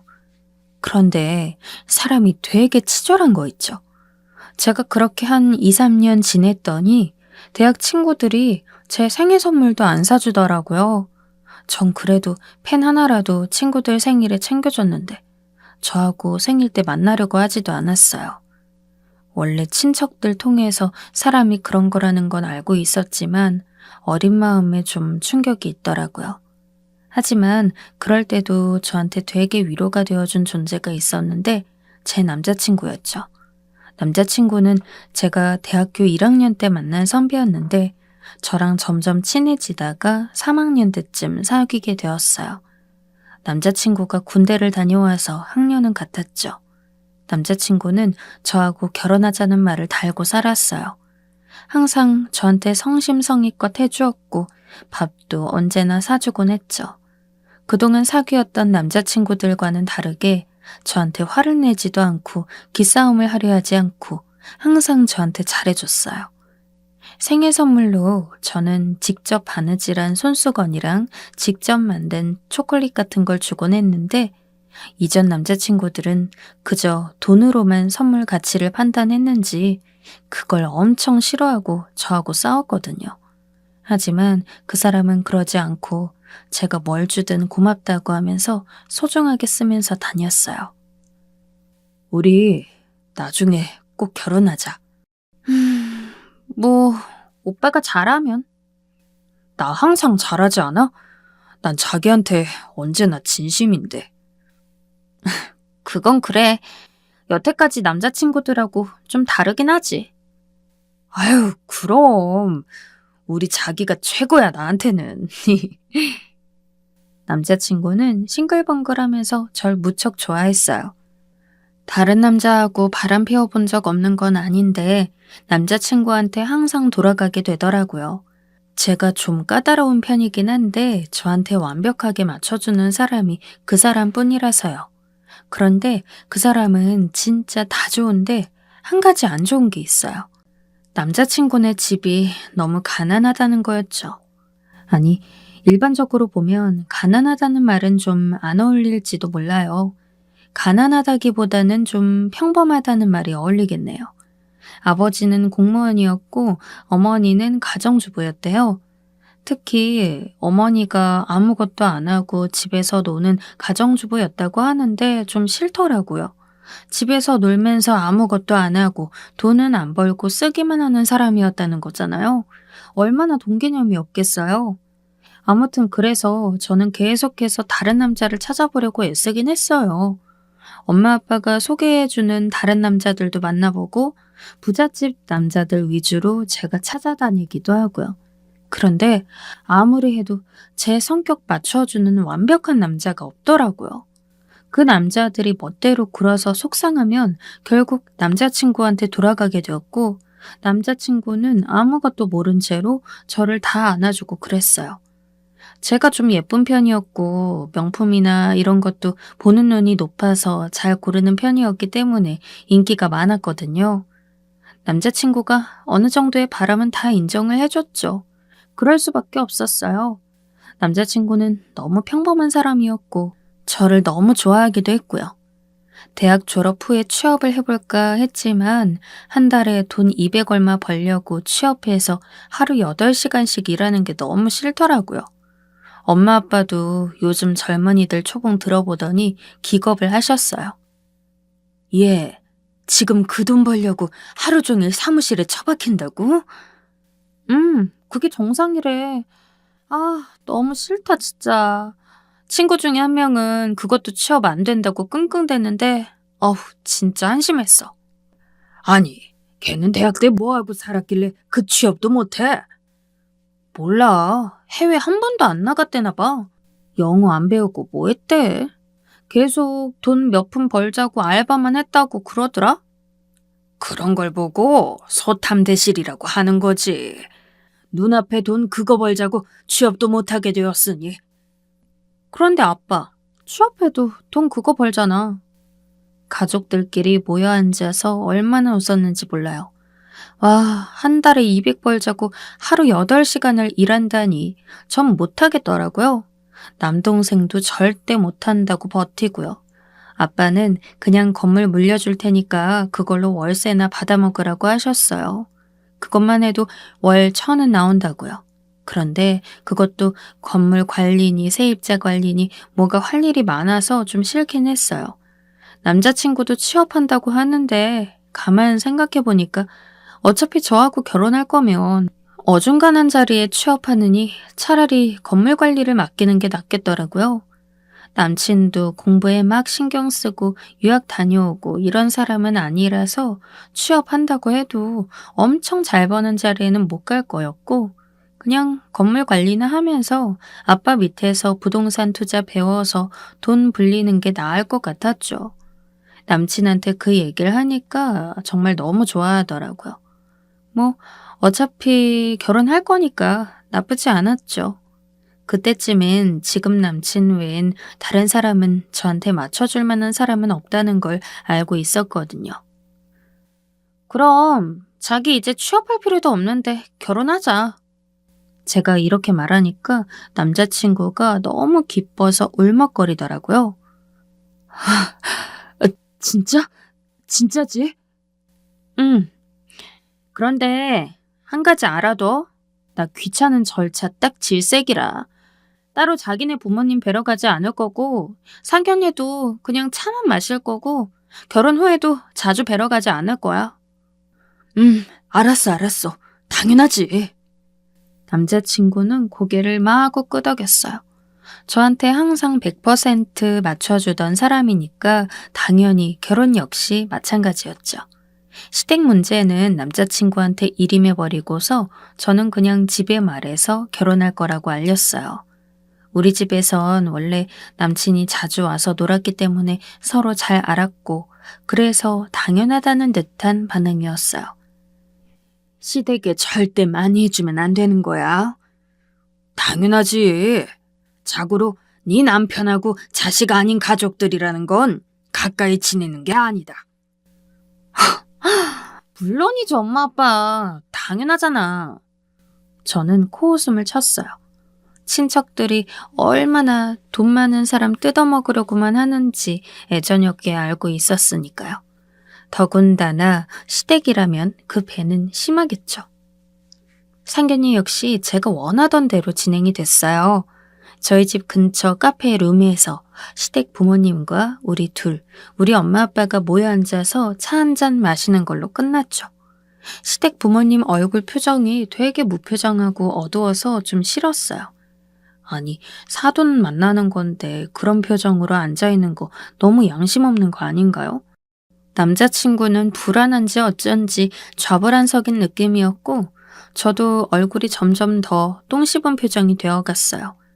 처음이야 저도 밝게 웃고 했는데 처음 보는 예비 시부모님 표정이 저러니까 저라고 상냥한 얼굴이 되기는 힘들더라고요. 상견례를 굉장히 간소하게 하게 되었네요. 예비 시어머니 되실 분이 그렇게 말씀하시더라고요. 시아버지는 아예 입을 다물고 말씀이 없으셨고요. 네, 요즘 유행이 이래요. 뭐 어차피 결혼은 저희 둘이 할 건데 굳이 상견례 거창하게 할 필요가 있나요? 그렇죠. 돈 낭비이기도 하고. 돈 낭비, 시간 낭비. 저희 가족들이 말하자 시어머니 얼굴이 더 어두워졌어요. 서로 인사하는 자리를 낭비라고 하시면. 그렇다고 저희가 인사 안 하나요? 지금 인사하고 있잖아요. 전 시어머니 말투가 좀 짜증나서 그렇게 대답했어요. 시어머니는 제 말에 제대로 된 대답도 못하고 입을 다물더라고요. 할 말이 없으니 당연했겠죠. 아무튼 그렇게 별로 분위기 안 좋은 상견례가 끝나고 나서 남자친구는 시부모님을 보내드리고 나서 저희하고 같이 저희 집으로 왔어요. 저희 집에 와서는 와인도 마시고 케이크도 먹으면서 신나게 놀았죠. 남자친구는 되게 유쾌하고 밝은 성격이라 아무래도 그 집보다는 저희 집에 더 어울리는 성격이기는 했어요. 남친하고 결혼만 하면 시댁하고는 일절 교류를 하지 말아야겠다는 생각이 더 강해졌죠. 그 후 결혼하고 신혼여행에 다녀온 뒤였어요. 이제 남편이 된 그 사람은 아빠로부터 건물 관리를 배우면서 월세 받을 건물에 열심히 다니고 있었죠. 저녁 때 오더니 남편이 그러는 거예요. 우리 부모님이 용돈 달라고 그러시던데 어떡하지? 남편이 망설이면서 꺼낸 말이었어요. 저는 좀 짜증이 확 올라오긴 했어요. 그런 거 하나 중간에 커트 못하고 저한테 말을 전하다니요. 제가 화가 난 상태로 째려보니까 남편이 아무 말도 못하고 입을 다물더라고요. 저는 그 다음날 화가 난 채로 친구와 통화를 하면서 수다를 떨다가 그 이야기를 꺼냈어요. 그러니까 친구가 가만히 있더니 이렇게 말하더군요. 근데 드리긴 해야 하지 않아? 뭐? 왜? 미쳤어? 우리 집 돈인데 그 집에 왜 줘? 아니, 원래 시댁에 보통 용돈 드리긴 하거든. 매달 안 드리면 뭐 설이나 추석에 더 크게 들어가기도 하고. 크게? 아니, 진짜 시댁에 돈을 준다고? 아유, 얘는 세상 물정 모르는 소리래. 다른 사람은 다 줘. 너도 그냥 적당히 드리는 편이 나을걸? 한 30? 너네는 사정 좋으니까 뭐 사실 그 이상 얼마 드려도 괜찮겠다. 친구가 타박을 하는 말에 저는 좀 아연해지더라고요. 그 친구는 저한테 진짜 몇 안 남은 친구였고 저한테 싫은 소리를 하면서도 연락을 계속하는 친구라서 그 친구 말이라면 믿어볼만 했거든요. 그래서 저는 고민을 하다가 남편이 저녁 때 집을 왔길래 말을 했어요. 자기, 시댁에 용돈 드리자. 뭐? 진짜? 남편 얼굴이 확 밝아지더라고요. 그래, 월 10만 원씩. 그래, 드리자. 이어진 제 말에 남편이 잠깐 멈칫하긴 했지만 그래도 안도하는 듯한 얼굴로 수긍했어요. 사실 건물 관리로 들어오는 월세는 전부 제 통장으로 들어오기 때문에 남편이 10원 한 장이라도 따로 돈을 빼돌릴 방법은 없었거든요. 제가 결정해야 드릴 수가 있었죠. 그래서 저는 거지한테 적선도 하는데 시댁에 월 10만 원 용돈 정도는 드리자 싶어서 그냥 드리기로 했어요. 솔직히 진짜 아깝긴 했지만요. 친척한테 들어가는 돈이 얼마나 허무하고 쓸데없는지 제가 진짜 잘 알았거든요. 그래서 그 이후로 한 6개월을 꾸준히 월 10만 원씩 드렸어요. 대신 남편한테 시댁 가지 말라고 했죠. 쓸데없이 시댁 방문하면 선물이니 뭐니 돈이 따로 들잖아요. 저도 당연히 가지 않았고요. 시댁 부모님이나 식구가 싫어서는 아니었고요. 그냥 필요 없는 비용 낭비를 줄이기 위해서였어요. 솔직히 친구들 보면 한 번 시댁 방문하면 과일이니 뭐니 막 사들고 가서 돈이 제법 들더라고요. 그게 너무 싫었어요. 그런데 6개월이 지나고 나니까 추석이 다가오더라고요. 전 추석에도 왜 시댁을 가야 하는지 진짜 알 수 없었거든요. 어른이라면 우리 집에도 엄마 아빠 계신데 왜 굳이 시댁에 가서 시부모님한테까지 인사를 해야 하는지 너무 이해도 안 가고 싫었어요. 제가 신경질을 부리기는 했지만 남편이 저한테 사정을 하더라고요. 자기야, 그래도 1년에 2번 추석하고 설에는 부모님 잠깐만 뵙고 오자. 인사만 하고 와도 돼. 왜? 왜 가야 하는데 왜? 그게 그게 가족이니까. 그러니까 시부모님 나한테 가족 아니거든? 오빠한테만 가족이거든? 제가 쏘아붙이니까 제대로 대답은 못하고 남편이 얼굴만 불그락 푸르락 하더라고요. 정말 너무 싫어서 제가 엄마한테 전화를 했더니 엄마가 잠깐 조용히 계시더니 어쩔 수 없다는 투로 말씀하시더라고요. 결혼한 첫 해니까 진짜 그냥 얼굴만 보고 인사만 하고 와. 뭐? 엄마 진짜? 그래. 다음 해부턴 가지 마. 안 그러면 나중에 네 남편이 그거 꼬투리 잡고 뭐라 할지도 몰라.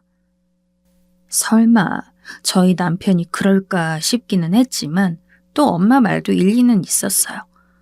나중에라도 뭔가 싸움이 벌어지면 꼬투리 잡힐 일은 없어야 하긴 했죠. 그래서 저는 결국 진짜 싫은데 남편하고 같이 시댁으로 가기로 했어요. 대신 추석 아침에만 잠깐 뵙고 식사 한 끼만 먹고 나오기로 했죠. 식사도 사실 너무 싫었는데 남편이 정말 석고대죄 하듯이 저한테 빌어서 간신히 그러기로 한 거였어요. 저 자신도 제가 너무 호구 같았는데 그냥 남편이 그렇게 소원이라니 그래주기로 했죠. 그런데 추석 당일날 가서 너무 못마땅한 걸 참고서 시부모님 뵙고 인사를 드렸더니 시어머니가 그러시는 거예요. 얼굴 잊어버리겠구나. 신혼여행 다녀와서 지금 처음 오는 건 알고 있지? 엄마. 남편이 시어머니를 툭 건드렸지만 시어머니는 굳은 얼굴을 풀지 않으셨어요. 시아버지는 묵묵부답이셨고요. 저는 그냥 그 자리에서 짜증을 낼까 싶었지만 일단 밥은 먹고 가기로 했으니 그냥 조용히 있었어요. 그랬더니 제가 잘못했다고 인정하는 줄 아는지 시어머니가 그러는 거예요. 한 달에 10만 원 용돈 주는 거 그만둬라. 네? 정말요? 아, 시어머니가 자식들한테 돈 받는 게 염치 없는 짓이라는 걸 알긴 아나 보다 싶어서 저는 반가운 마음에 방긋 웃었죠. 그랬더니 시어머니는 어처구니가 없다는 듯한 얼굴을 하더라고요. 마치 제가 너무 뭘 잘못했다는 듯이요. 에휴, 무슨 거지 적선하는 것도 아니고 한 달에 10만 원을 용돈으로 받는다고 하면 내 친구들이 있을 수도 없는 일이라고 하더구나. 세상 부끄러워 살 도리가 없다. 그건 어쩌면 이럴 수가 있니? 정말 자식 키운 보람이 없구나. 저는 진짜 참았지만 그 말을 듣고는 정말 참기가 힘들더라고요. 뭐라고 말씀하시는 거예요, 지금? 뭐? 자꾸 그러시면 10만 원도 없어요. 아니, 단돈 10원 한 장도 없어요. 뭐라고? 저는 그 자리에서 그냥 일어섰어요. 시어머니는 당황했는지 잘 하던 말씀도 하지 못한 채로 꼬리를 내리고 있더라고요. 당연하죠. 세상에. 자식이라고 당연히 부모한테 돈 줘야 하는 이유가 뭐가 있나요? 저는 심지어 시부모님 자식도 아니잖아요. 매달 10만 원이나 챙겨드렸는데. 아니, 땅 파면 돈 나와요? 여태 가정주부로 돈 한 푼 벌어본 적 없는 양반이 어디서 돈을 강요해요? 얘야. 아, 됐어요. 다시는 이놈의 집구석 오나 봐라 내가. 그러고서 저는 그냥 돌아서 시댁에서 나와버렸어요. 제 뒤에서 남편이 절 부르더니 곧장 허겁지겁 뛰쳐나오더라고요. 내가 이럴 줄 알고 안 온다고 한 거야. 미안해 자기야. 미안해. 다시는 나한테 시댁 가자고 하지 마. 저는 씩씩대면서 차에 탔고 남편은 자기 잘못을 알아서 주눅이 들어 차를 타고 곧장 집으로 돌아왔죠. 그 후에는 엄마 아빠 집으로 가서 시어머니 말에 대해 막 털어놓으면서 화를 냈어요. 엄마 아빠도 같이 화를 내주셨고요. 그래서 그 후로는 다시는 시댁에 왕래하지 않고 있어요. 시어머니와 시아버지한테서 전화가 오기는 했지만 제가 차단을 걸어버렸거든요. 남편이 눈치 보면서 간혹 시댁에 가는 것 같긴 한데 남편이 뭘 할 수 있겠어요. 건물 월세를 다 제가 쥐고 있고 남편은 용돈만 받아서 생활하고 있는데요. 가끔 건물 월세도 자기가 관리하고 싶다고 하고 있지만 어림도 없죠. 제 사연은 이걸로 끝이에요. 진짜 어이없는 시댁과 시어머니를 만나기는 했지만 제 쪽이 경제력이 있어서 사이다로 대처할 수 있어서 다행이었죠. 지금도 영 끄는 게 얼마나 잘했는지 모른다고 생각하고 있어요. 여러분도 이런 시댁 만나면 절대 말 들어주지 마세요. 그럼 재미나게 들으셨으면 좋겠네요. 제 사연은 여기까지 줄이겠습니다.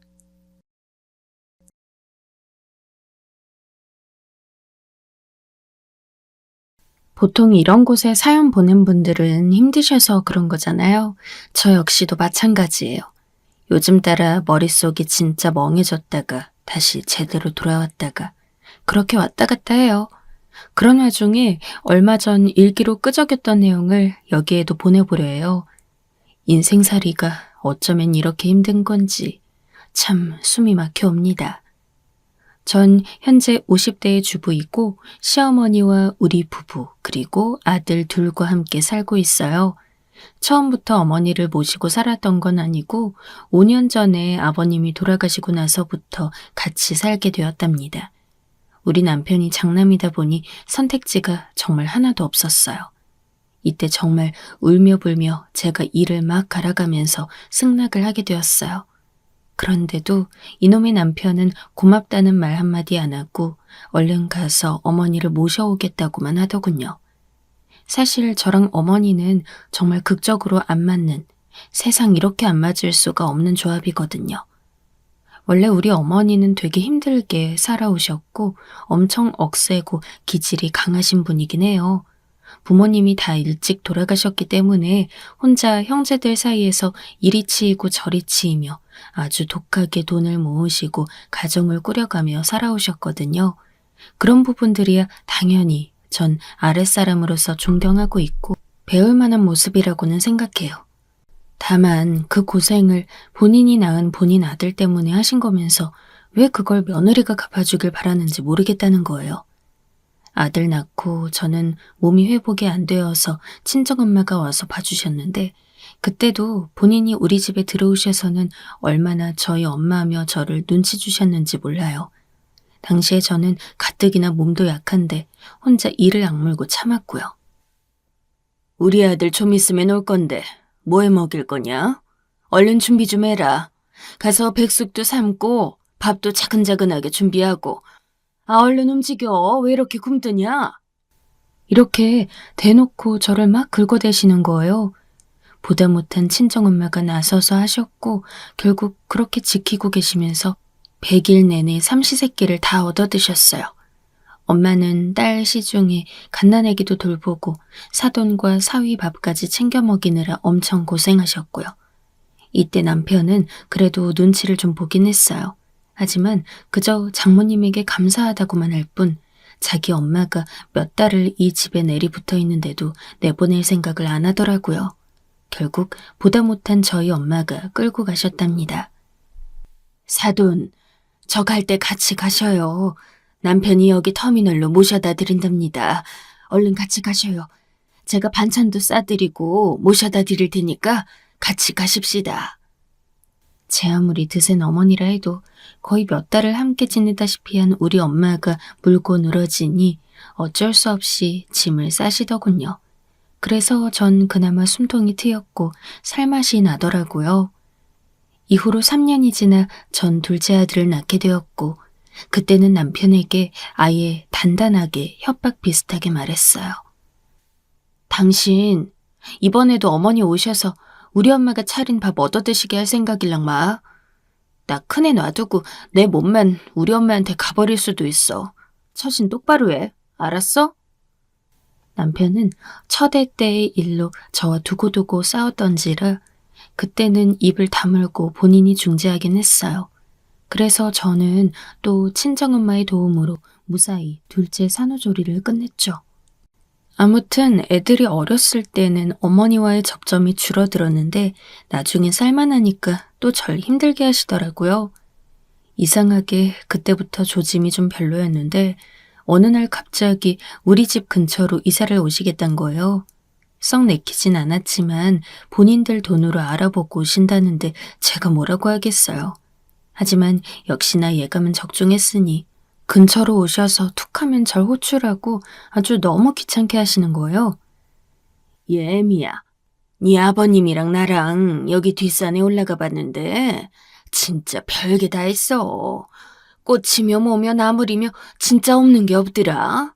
내가 몇 개 뜯어올 테니까 어디 좋은지 네가 약방이나 어디 화원 같은 데 가서 좀 알아봐라. 너 시간 많으니까 얼른 알아봐, 응? 글쎄, 이런 사소한 일거리를 자꾸 저한테 떠넘기시는 거예요. 그러면서 툭하면 뭐 할 때마다 불러대시고 계속 왔다 갔다 하게 하시니 보통 화나는 게 아니더라고요.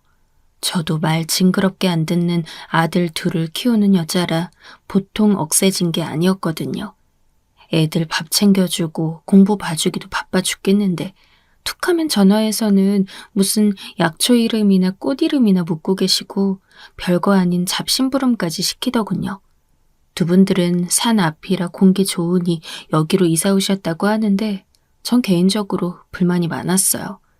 중간에 한번 이걸로 남편과 싸우다가 장기전이 되면서 이혼 얘기가 나왔고 실제로 저는 혼자 짐을 싸서 친정에 간 적도 있었고요. 이런 사실을 시부모님이 모르긴 했지만 아무튼 우리 부부는 어지간히 싸워가며 힘든 날을 보냈답니다.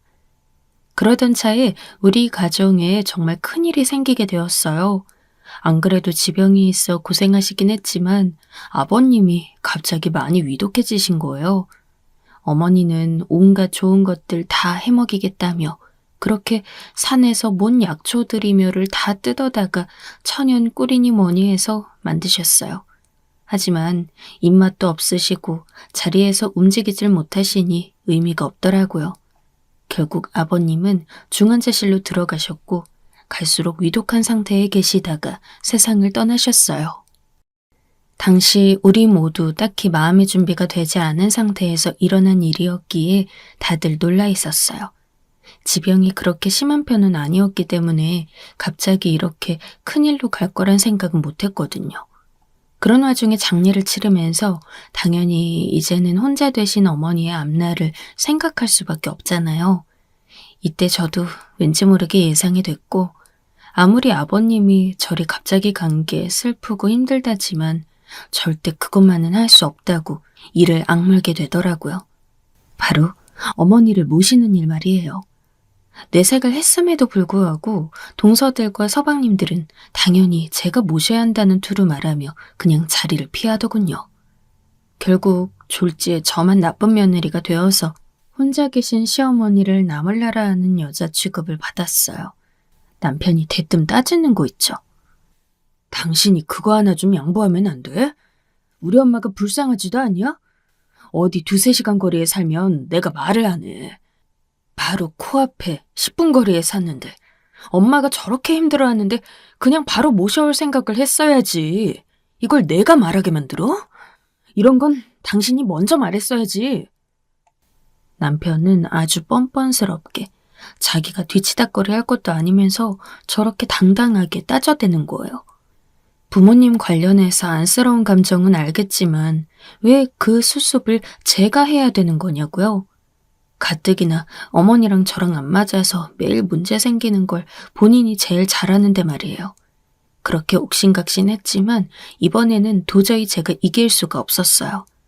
아버님 돌아가신 지 얼마 되지도 않았고 남편의 저런 반응이 어이없긴 했지만 어찌되었건 부모님을 잃은 사람 앞에서 저도 더 이상 말을 길게 하기가 어렵더라고요. 정말 울며 겨자 먹기로 저야말로 전날 밤부터 울어가면서 모실 준비를 했어요. 그렇게 어머니는 5년 전부터 저희 집에 모시게 된 거고요. 아들 녀석들은 대학 졸업하고 군대 다녀오면 사람 구실 좀 할 줄 알았더니 이것들은 제 아빠를 닮은 건지 뭔지 믿음직한 구석들이 하나도 없었어요. 집에도 잘 안 들어오는 주제에 독립할 생각들도 없어 보이고 한 놈은 겨우 취직을 했지만 다른 한 놈은 그냥 백수처럼 집에서 굴러만 다니고 있었거든요. 그런데 어쩜 이렇게 힘든 일들은 우당탕탕 오는 걸까요? 저희 집에 오신 뒤 어머니가 좀 우울해하시기도 해서 그땐 그냥 그런가 보다 했거든요. 그런데 아무래도 평소 같지 않길래 혹시나 하는 마음으로 저희 엄마 받으실 때 같이 검사를 했어요. 그런데 글쎄 어머니가 치매 판정을 받으신 거예요. 아주 초기라 이때 검사하지 않았다면 좀 더 나중에 증세가 보인 후에야 알았을 수도 있어요.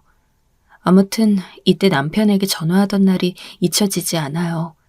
이 말을 제가 전해야 하는 입장이다 보니 그 말을 듣고 충격에 빠진 남편을 어떻게 달래줘야 할지 모르겠더라고요.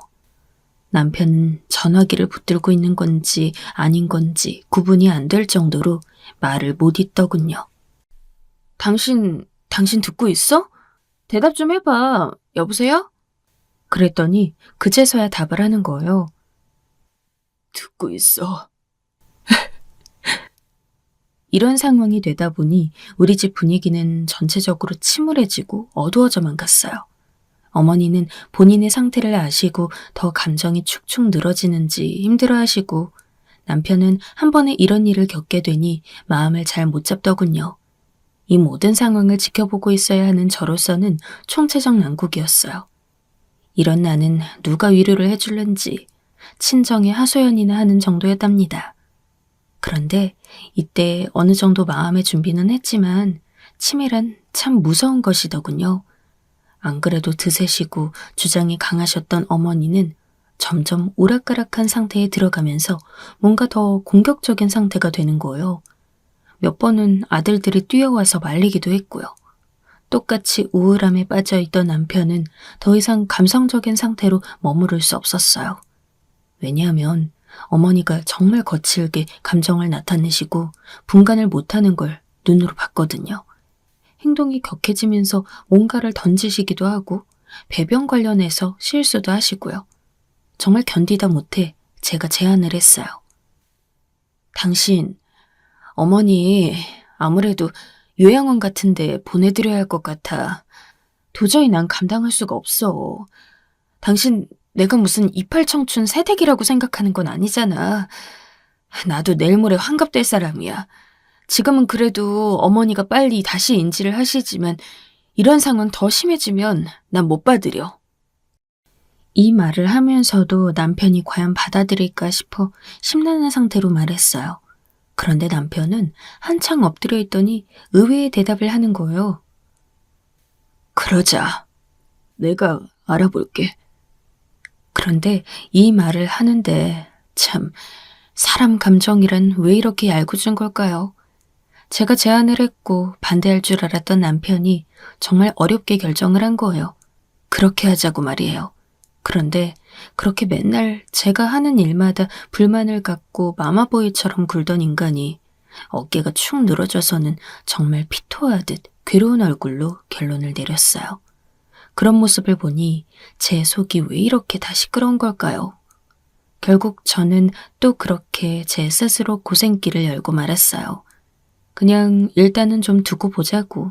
정말 걷잡을 수 없이 심해지면 그때 보내드리자고 말이에요. 그렇게 해서 몇 년이 지나갔는데 희한하게 외려 초반에 그렇게 심해서 격한 행동도 하셨던 분이 좀 조용하시더라고요. 저는 늘 긴장 상태였는데 그 예측 상황을 벗어난 적이 별로 없었어요. 멀쩡히 여행도 같이 따라가시고 그냥 피곤하면 좀 주무시고 기억을 깜빡하는 정도였어요. 외려 어머니 치매 이전에 같이 살던 생활보다 훨씬 더 말수나 행동이 줄어드셨더라고요. 그렇다 보니 어머니 관련해 크게 신경 쓸 게 없었어요. 한편으론 이쪽에 마음을 조금 내려놓게 되었는데 정말 제 인생은 그냥 순탄하게 좀 가주면 안 되는 걸까요? 평소에도 그렇게 조마조마하게 제 속을 썩여오던 둘째 아들놈이 기필코 일을 저지르고 말았어요. 전화 받던 날 정말 심장이 쿵 내려앉더군요. 엄마, 저기 나 어떡하지? 그게 저기 여자친구가 임신했어, 엄마. 제가 이 말을 듣고 기겁한 건 아들이 중학생도 고등학생도 아니고 어엿한 성인임에도 불구하고 이 녀석이 준비가 하나도 안 되어 있기 때문이에요.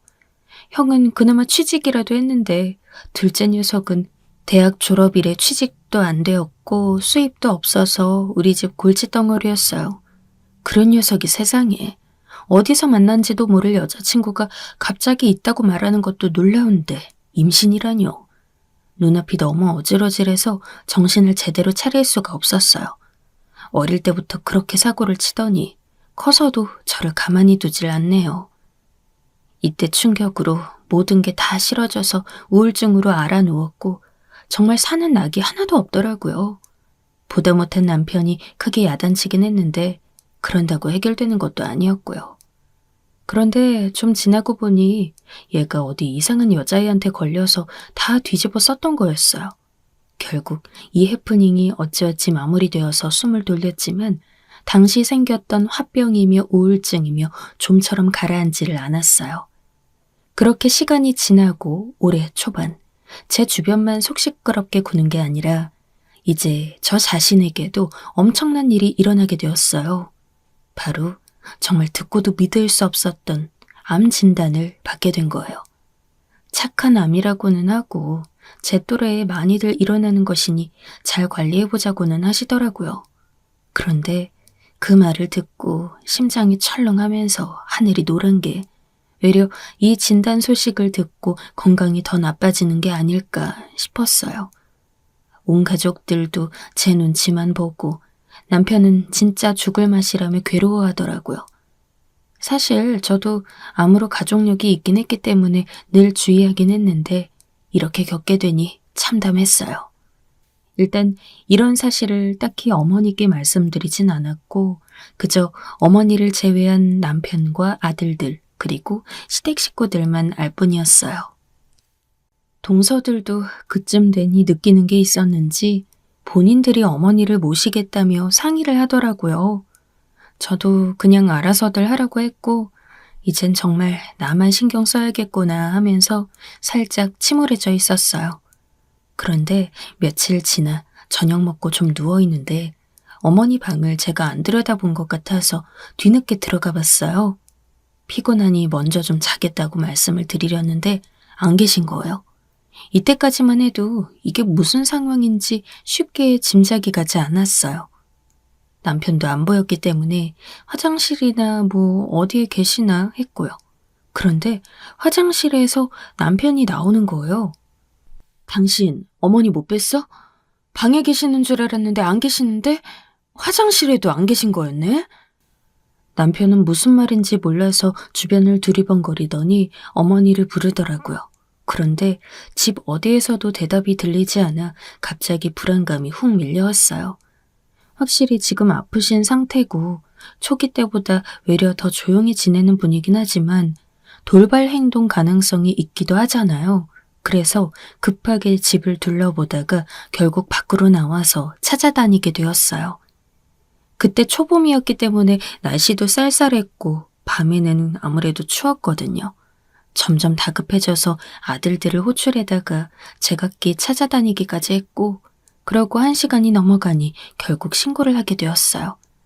당시 저도 피곤한 몸이었지만 나이 많으신 어머니가 치매인 상태로 그렇게 순식간에 사라지셨으니 그걸 신경 쓸 새가 없잖아요. 애들도 심각한 얼굴을 하고 찾으러 다니고 지역 커뮤니티에 글도 올리고 무엇보다 이때 남편의 얼굴이 정말 너무 비통해 보였어요. 어머니 어떡하지 여보? 우리 남편은 아버님이 돌아가신 이래 사람이 많이 약해진 데다가 어머니 치매에 제 암 진단까지 연달아 겪게 되고서 무척 힘들어하고 있었어요. 왜 이런 일이 다 내 주변에서 일어나지? 내가 아팠으면 좋았을걸. 나 심장이 콩덕거려서 진짜 못 견디겠다 여보. 외려 암 진단을 받은 저는 그런 대로 치료받고 버텨보겠다며 매일 악물고 있는데 남편이 정말 걷잡을 수 없을 정도로 감정이 떨어지더라고요. 저 또한 어머니의 실종 상태에 대해 마음을 추스르기가 어렵더라고요. 치매 걸린 이래 예전 같지 않게 말수도 줄어드시고 표정도 없고 평소에 더 기가 약해진 듯한 모습을 보이시는 게 좀 낯설었어요. 그래도 가끔 아무 생각 없이 옛날 일을 말하실 때도 있고 저랑 정말 일상적인 대화를 이어가시기도 했거든요. 저도 일단 자리에 눕기는 했지만 잘 수가 없어 그대로 눈을 멀뚱멀뚱 뜨고 어머니의 행방 때문에 머릿속으로 별 생각이 다 오갔어요. 이 근처에는 야산만 크게 둥그러니 있고 아래 내리막길로 좀 가야 뭐가 있고 지구대도 그 근처에 있는데 대체 어디까지 가신 건지. 남편과 아들들은 끝내 들어오지 않고 밖에서 밤을 새며 돌아다녔어요. 당신은 환자니까 집에 있어. 우리가 찾아볼게. 이렇게 말하는 와중에도 남편은 목이 메어서 말을 하지 못하는데 이 말에 그만 저도 막 울음이 끓어오르더라고요. 남편이 대체 어떤 심정일 것인지 짐작도 할 수 없었고 제 가슴이 타는 듯 아파왔어요. 처음 한두 시간은 당황스럽고 실감이 안 났지만 시간이 점점 더해지고 애써 감정을 추스르는 남편을 보니 마음을 놓을 수가 없더군요. 이런 날씨에 깜깜한 밤에 부모님이 밖에서 돌아다니시는 데다가 행방을 알 수 없으니 어떤 자식이 따뜻한 곳으로 들어가서 쉴 수 있을까요? 아파서 집에 있기는 하지만 정말 이렇게 있어도 되는 걸지. 어머니가 어떤 상태로 어디에 계시는지 알 수가 없어 저도 집에서 그리 불침번을 썼어요. 그렇게 내내 소파에 기대어 앉아 이불만 덮고 뜬 눈으로 밤을 새며 핸드폰만 바라보고 있었어요. 남편에게 전화를 걸기도 겁났고 남편 역시 저에게 먼저 전화를 걸어오지 않더라고요. 이윽고 아침이 밝았고 그때 둘째 아들이 피곤한 얼굴로 집에 들어왔더군요. 그냥 옷을 갈아입고 자기 형과 아빠 챙길 거리를 가지러 온 것이었어요. 그러니 저도 정말 바싹 목이 타들어가면서 이제 정말 어쩌면 좋은지 상황이 정말 심각하구나 싶어 점점 겁이 났어요. 머릿속에 쉽사리 어떤 생각도 떠올릴 수가 없고 무서워서 계속 콩닥거리는 심장을 부여잡고 시간이 흐르기만을 기다리고 있었어요. 그런데 그 순간 휴대폰 벨이 울리는 거예요. 그건 바로 남편이었습니다. 여보, 어머니 찾았어. 여기 지구대에 계셔. 그러면서 모시고 집으로 오겠다고 하는데 이 말에 똑같이 굳어서 제 스피커폰 소리를 듣고 있던 아들이 털썩 주저앉더군요. 저나 아들이나 둘 다 긴장의 연속 중에 있었으니까요. 시간이 지나 남편과 큰아들이 어머니를 업고 왔고 어머니는 곤히 잠들어 계신 상태로 오셨어요. 남편은 그대로 방에다 모셔다 드리고 어머니 상태를 들여다본 뒤 다시 나오더군요. 그리고 긴 숨을 토해내며 소파에 덜렁 앉아 그대로 고개를 파무는 겁니다. 저도 더 이상 자세한 것은 못 묻겠다 싶어 내내 피가 말랐을 남편을 그저 위로해야겠다 싶었어요. 그런데 남편이 이때 고개를 들어 말하는데 그 내용을 듣는 순간, 아니 듣는 내내 저는 완전히 얼어붙어서 움직일 수가 없었어요. 돌연 저녁을 먹고 치운 이후 일어났던 어머니의 실종은 치매 증세 때문도 아니었고 그 이유가 바로 며느리인 저로 인해서 그렇게 나가셨다는 거예요. 당신한테 말은 안 했는데, 내가 그 말을 하지 말았어야 했나 봐. 엊그젠가 내가 마음이 너무 괴로워서 어머니께 말을 했거든. 형준이 엄마 암이래요, 어머니. 이러면서 말이야. 근데 글쎄, 어머니가 지구대 직원들 말로는 여기 산에서 밤에 오들오들 떨고 계셨다는 거야. 여기 산 올라가면 한가운데 다리 있고 그 밑 있잖아.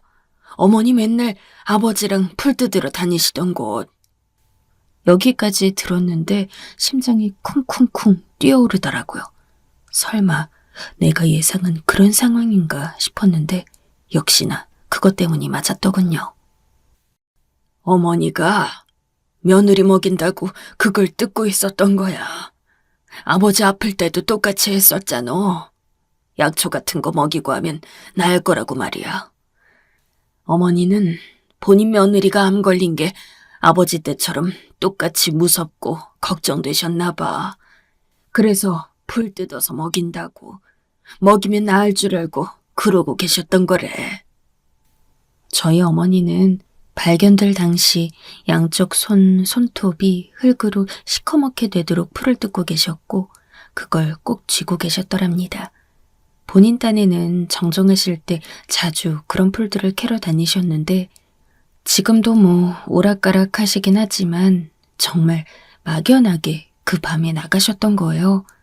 보통 아침 시간에 많이 나가셨었는데 그 저녁에 나가신 걸 보니 헷갈리셨던 건지 뭔지는 저도 잘 모르겠어요.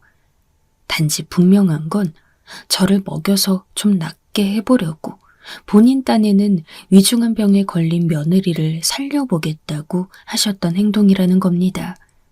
그 말을 듣는데 남편은 이 이상 말을 잊지 못하고 오열을 하더군요. 아들들도 고개를 들지 못하고 저 역시 멀쩡히 듣고 있을 수가 없어 울음을 속으로 삭히느라 가슴이 미어져 왔습니다. 매일 시큰둥하고 탁탁 받아치기만 하는 며느리인데 나름 세월이 지나고 어머니랑 부대끼며 산 세월이 있다 보니 어머니에게 저도 자식이었고 가족이었나 봅니다. 저는 늘 본인 아들만 말씀하시는 어머니가 그렇게 미웠고 야멸차게 생각했는데 세월이 지나고 보니 이렇게 진짜 가족같이 된 걸까요? 아니면 어머니는 실제로 저를 가족으로 여겼지만 우리 사이에 인정할 시간이 필요했던 걸까요? 사실 그게 그것 같지만 어머니의 생각은 몰라도 저는 늘 어머니에게 벽을 치고 멀어지고 싶어 하면서 살아왔기 때문에 실감이 잘 나지 않았습니다. 그리고 그날 이후 오래 주무시고 일어나신 어머니는 좀 편찮아지신 건지 잘 기억을 못 하시더라고요. 양손을 꼭 잡고 왜 그러셨냐며 여쭤봐도 대답을 잘 안 하시고 영문을 모르겠다는 얼굴만 하고 계시는 어머니. 어머니에겐 제가 그렇게 밤새 그 추운 날씨에 시간 가는 줄도 모르고 돌아다니실 만큼 그렇게 중요한 존재였나요? 한 집에 같이 산 지 5년이고 어머니와 알고 지낸 지가 30년이 넘었는데 참 서로의 마음을 도통 알 수가 없었네요. 어머니에게 저는 그저 본인 아들과 같이 살며 아들을 잘 돌봐야 하는 존재 정도인 거라 생각해왔어요. 그렇게 느낄 수밖에 없던 시절이 있었고 저도 그 이상 마음을 들일 수가 없었어요. 현재 저는 그럭저럭 이 시간들과 싸우며 이겨내고 있고 제가 버틸 수 있는 한에서는 어머니와 함께 있었으면 해서 동서들의 제의는 거절하게 되었어요. 불과 올해 일어난 일이지만 그날을 생각할 때마다 움찔거리게 되고 어머니에게 이전과는 다른 감정이 둥실둥실 떠오르기도 합니다. 이후로 이어질 저와 어머니의 앞날이 한창 젊었던 날들보다 더 좋아지기를 바라는 마음으로 사연을 보내보았습니다. 들어주셔서 감사합니다.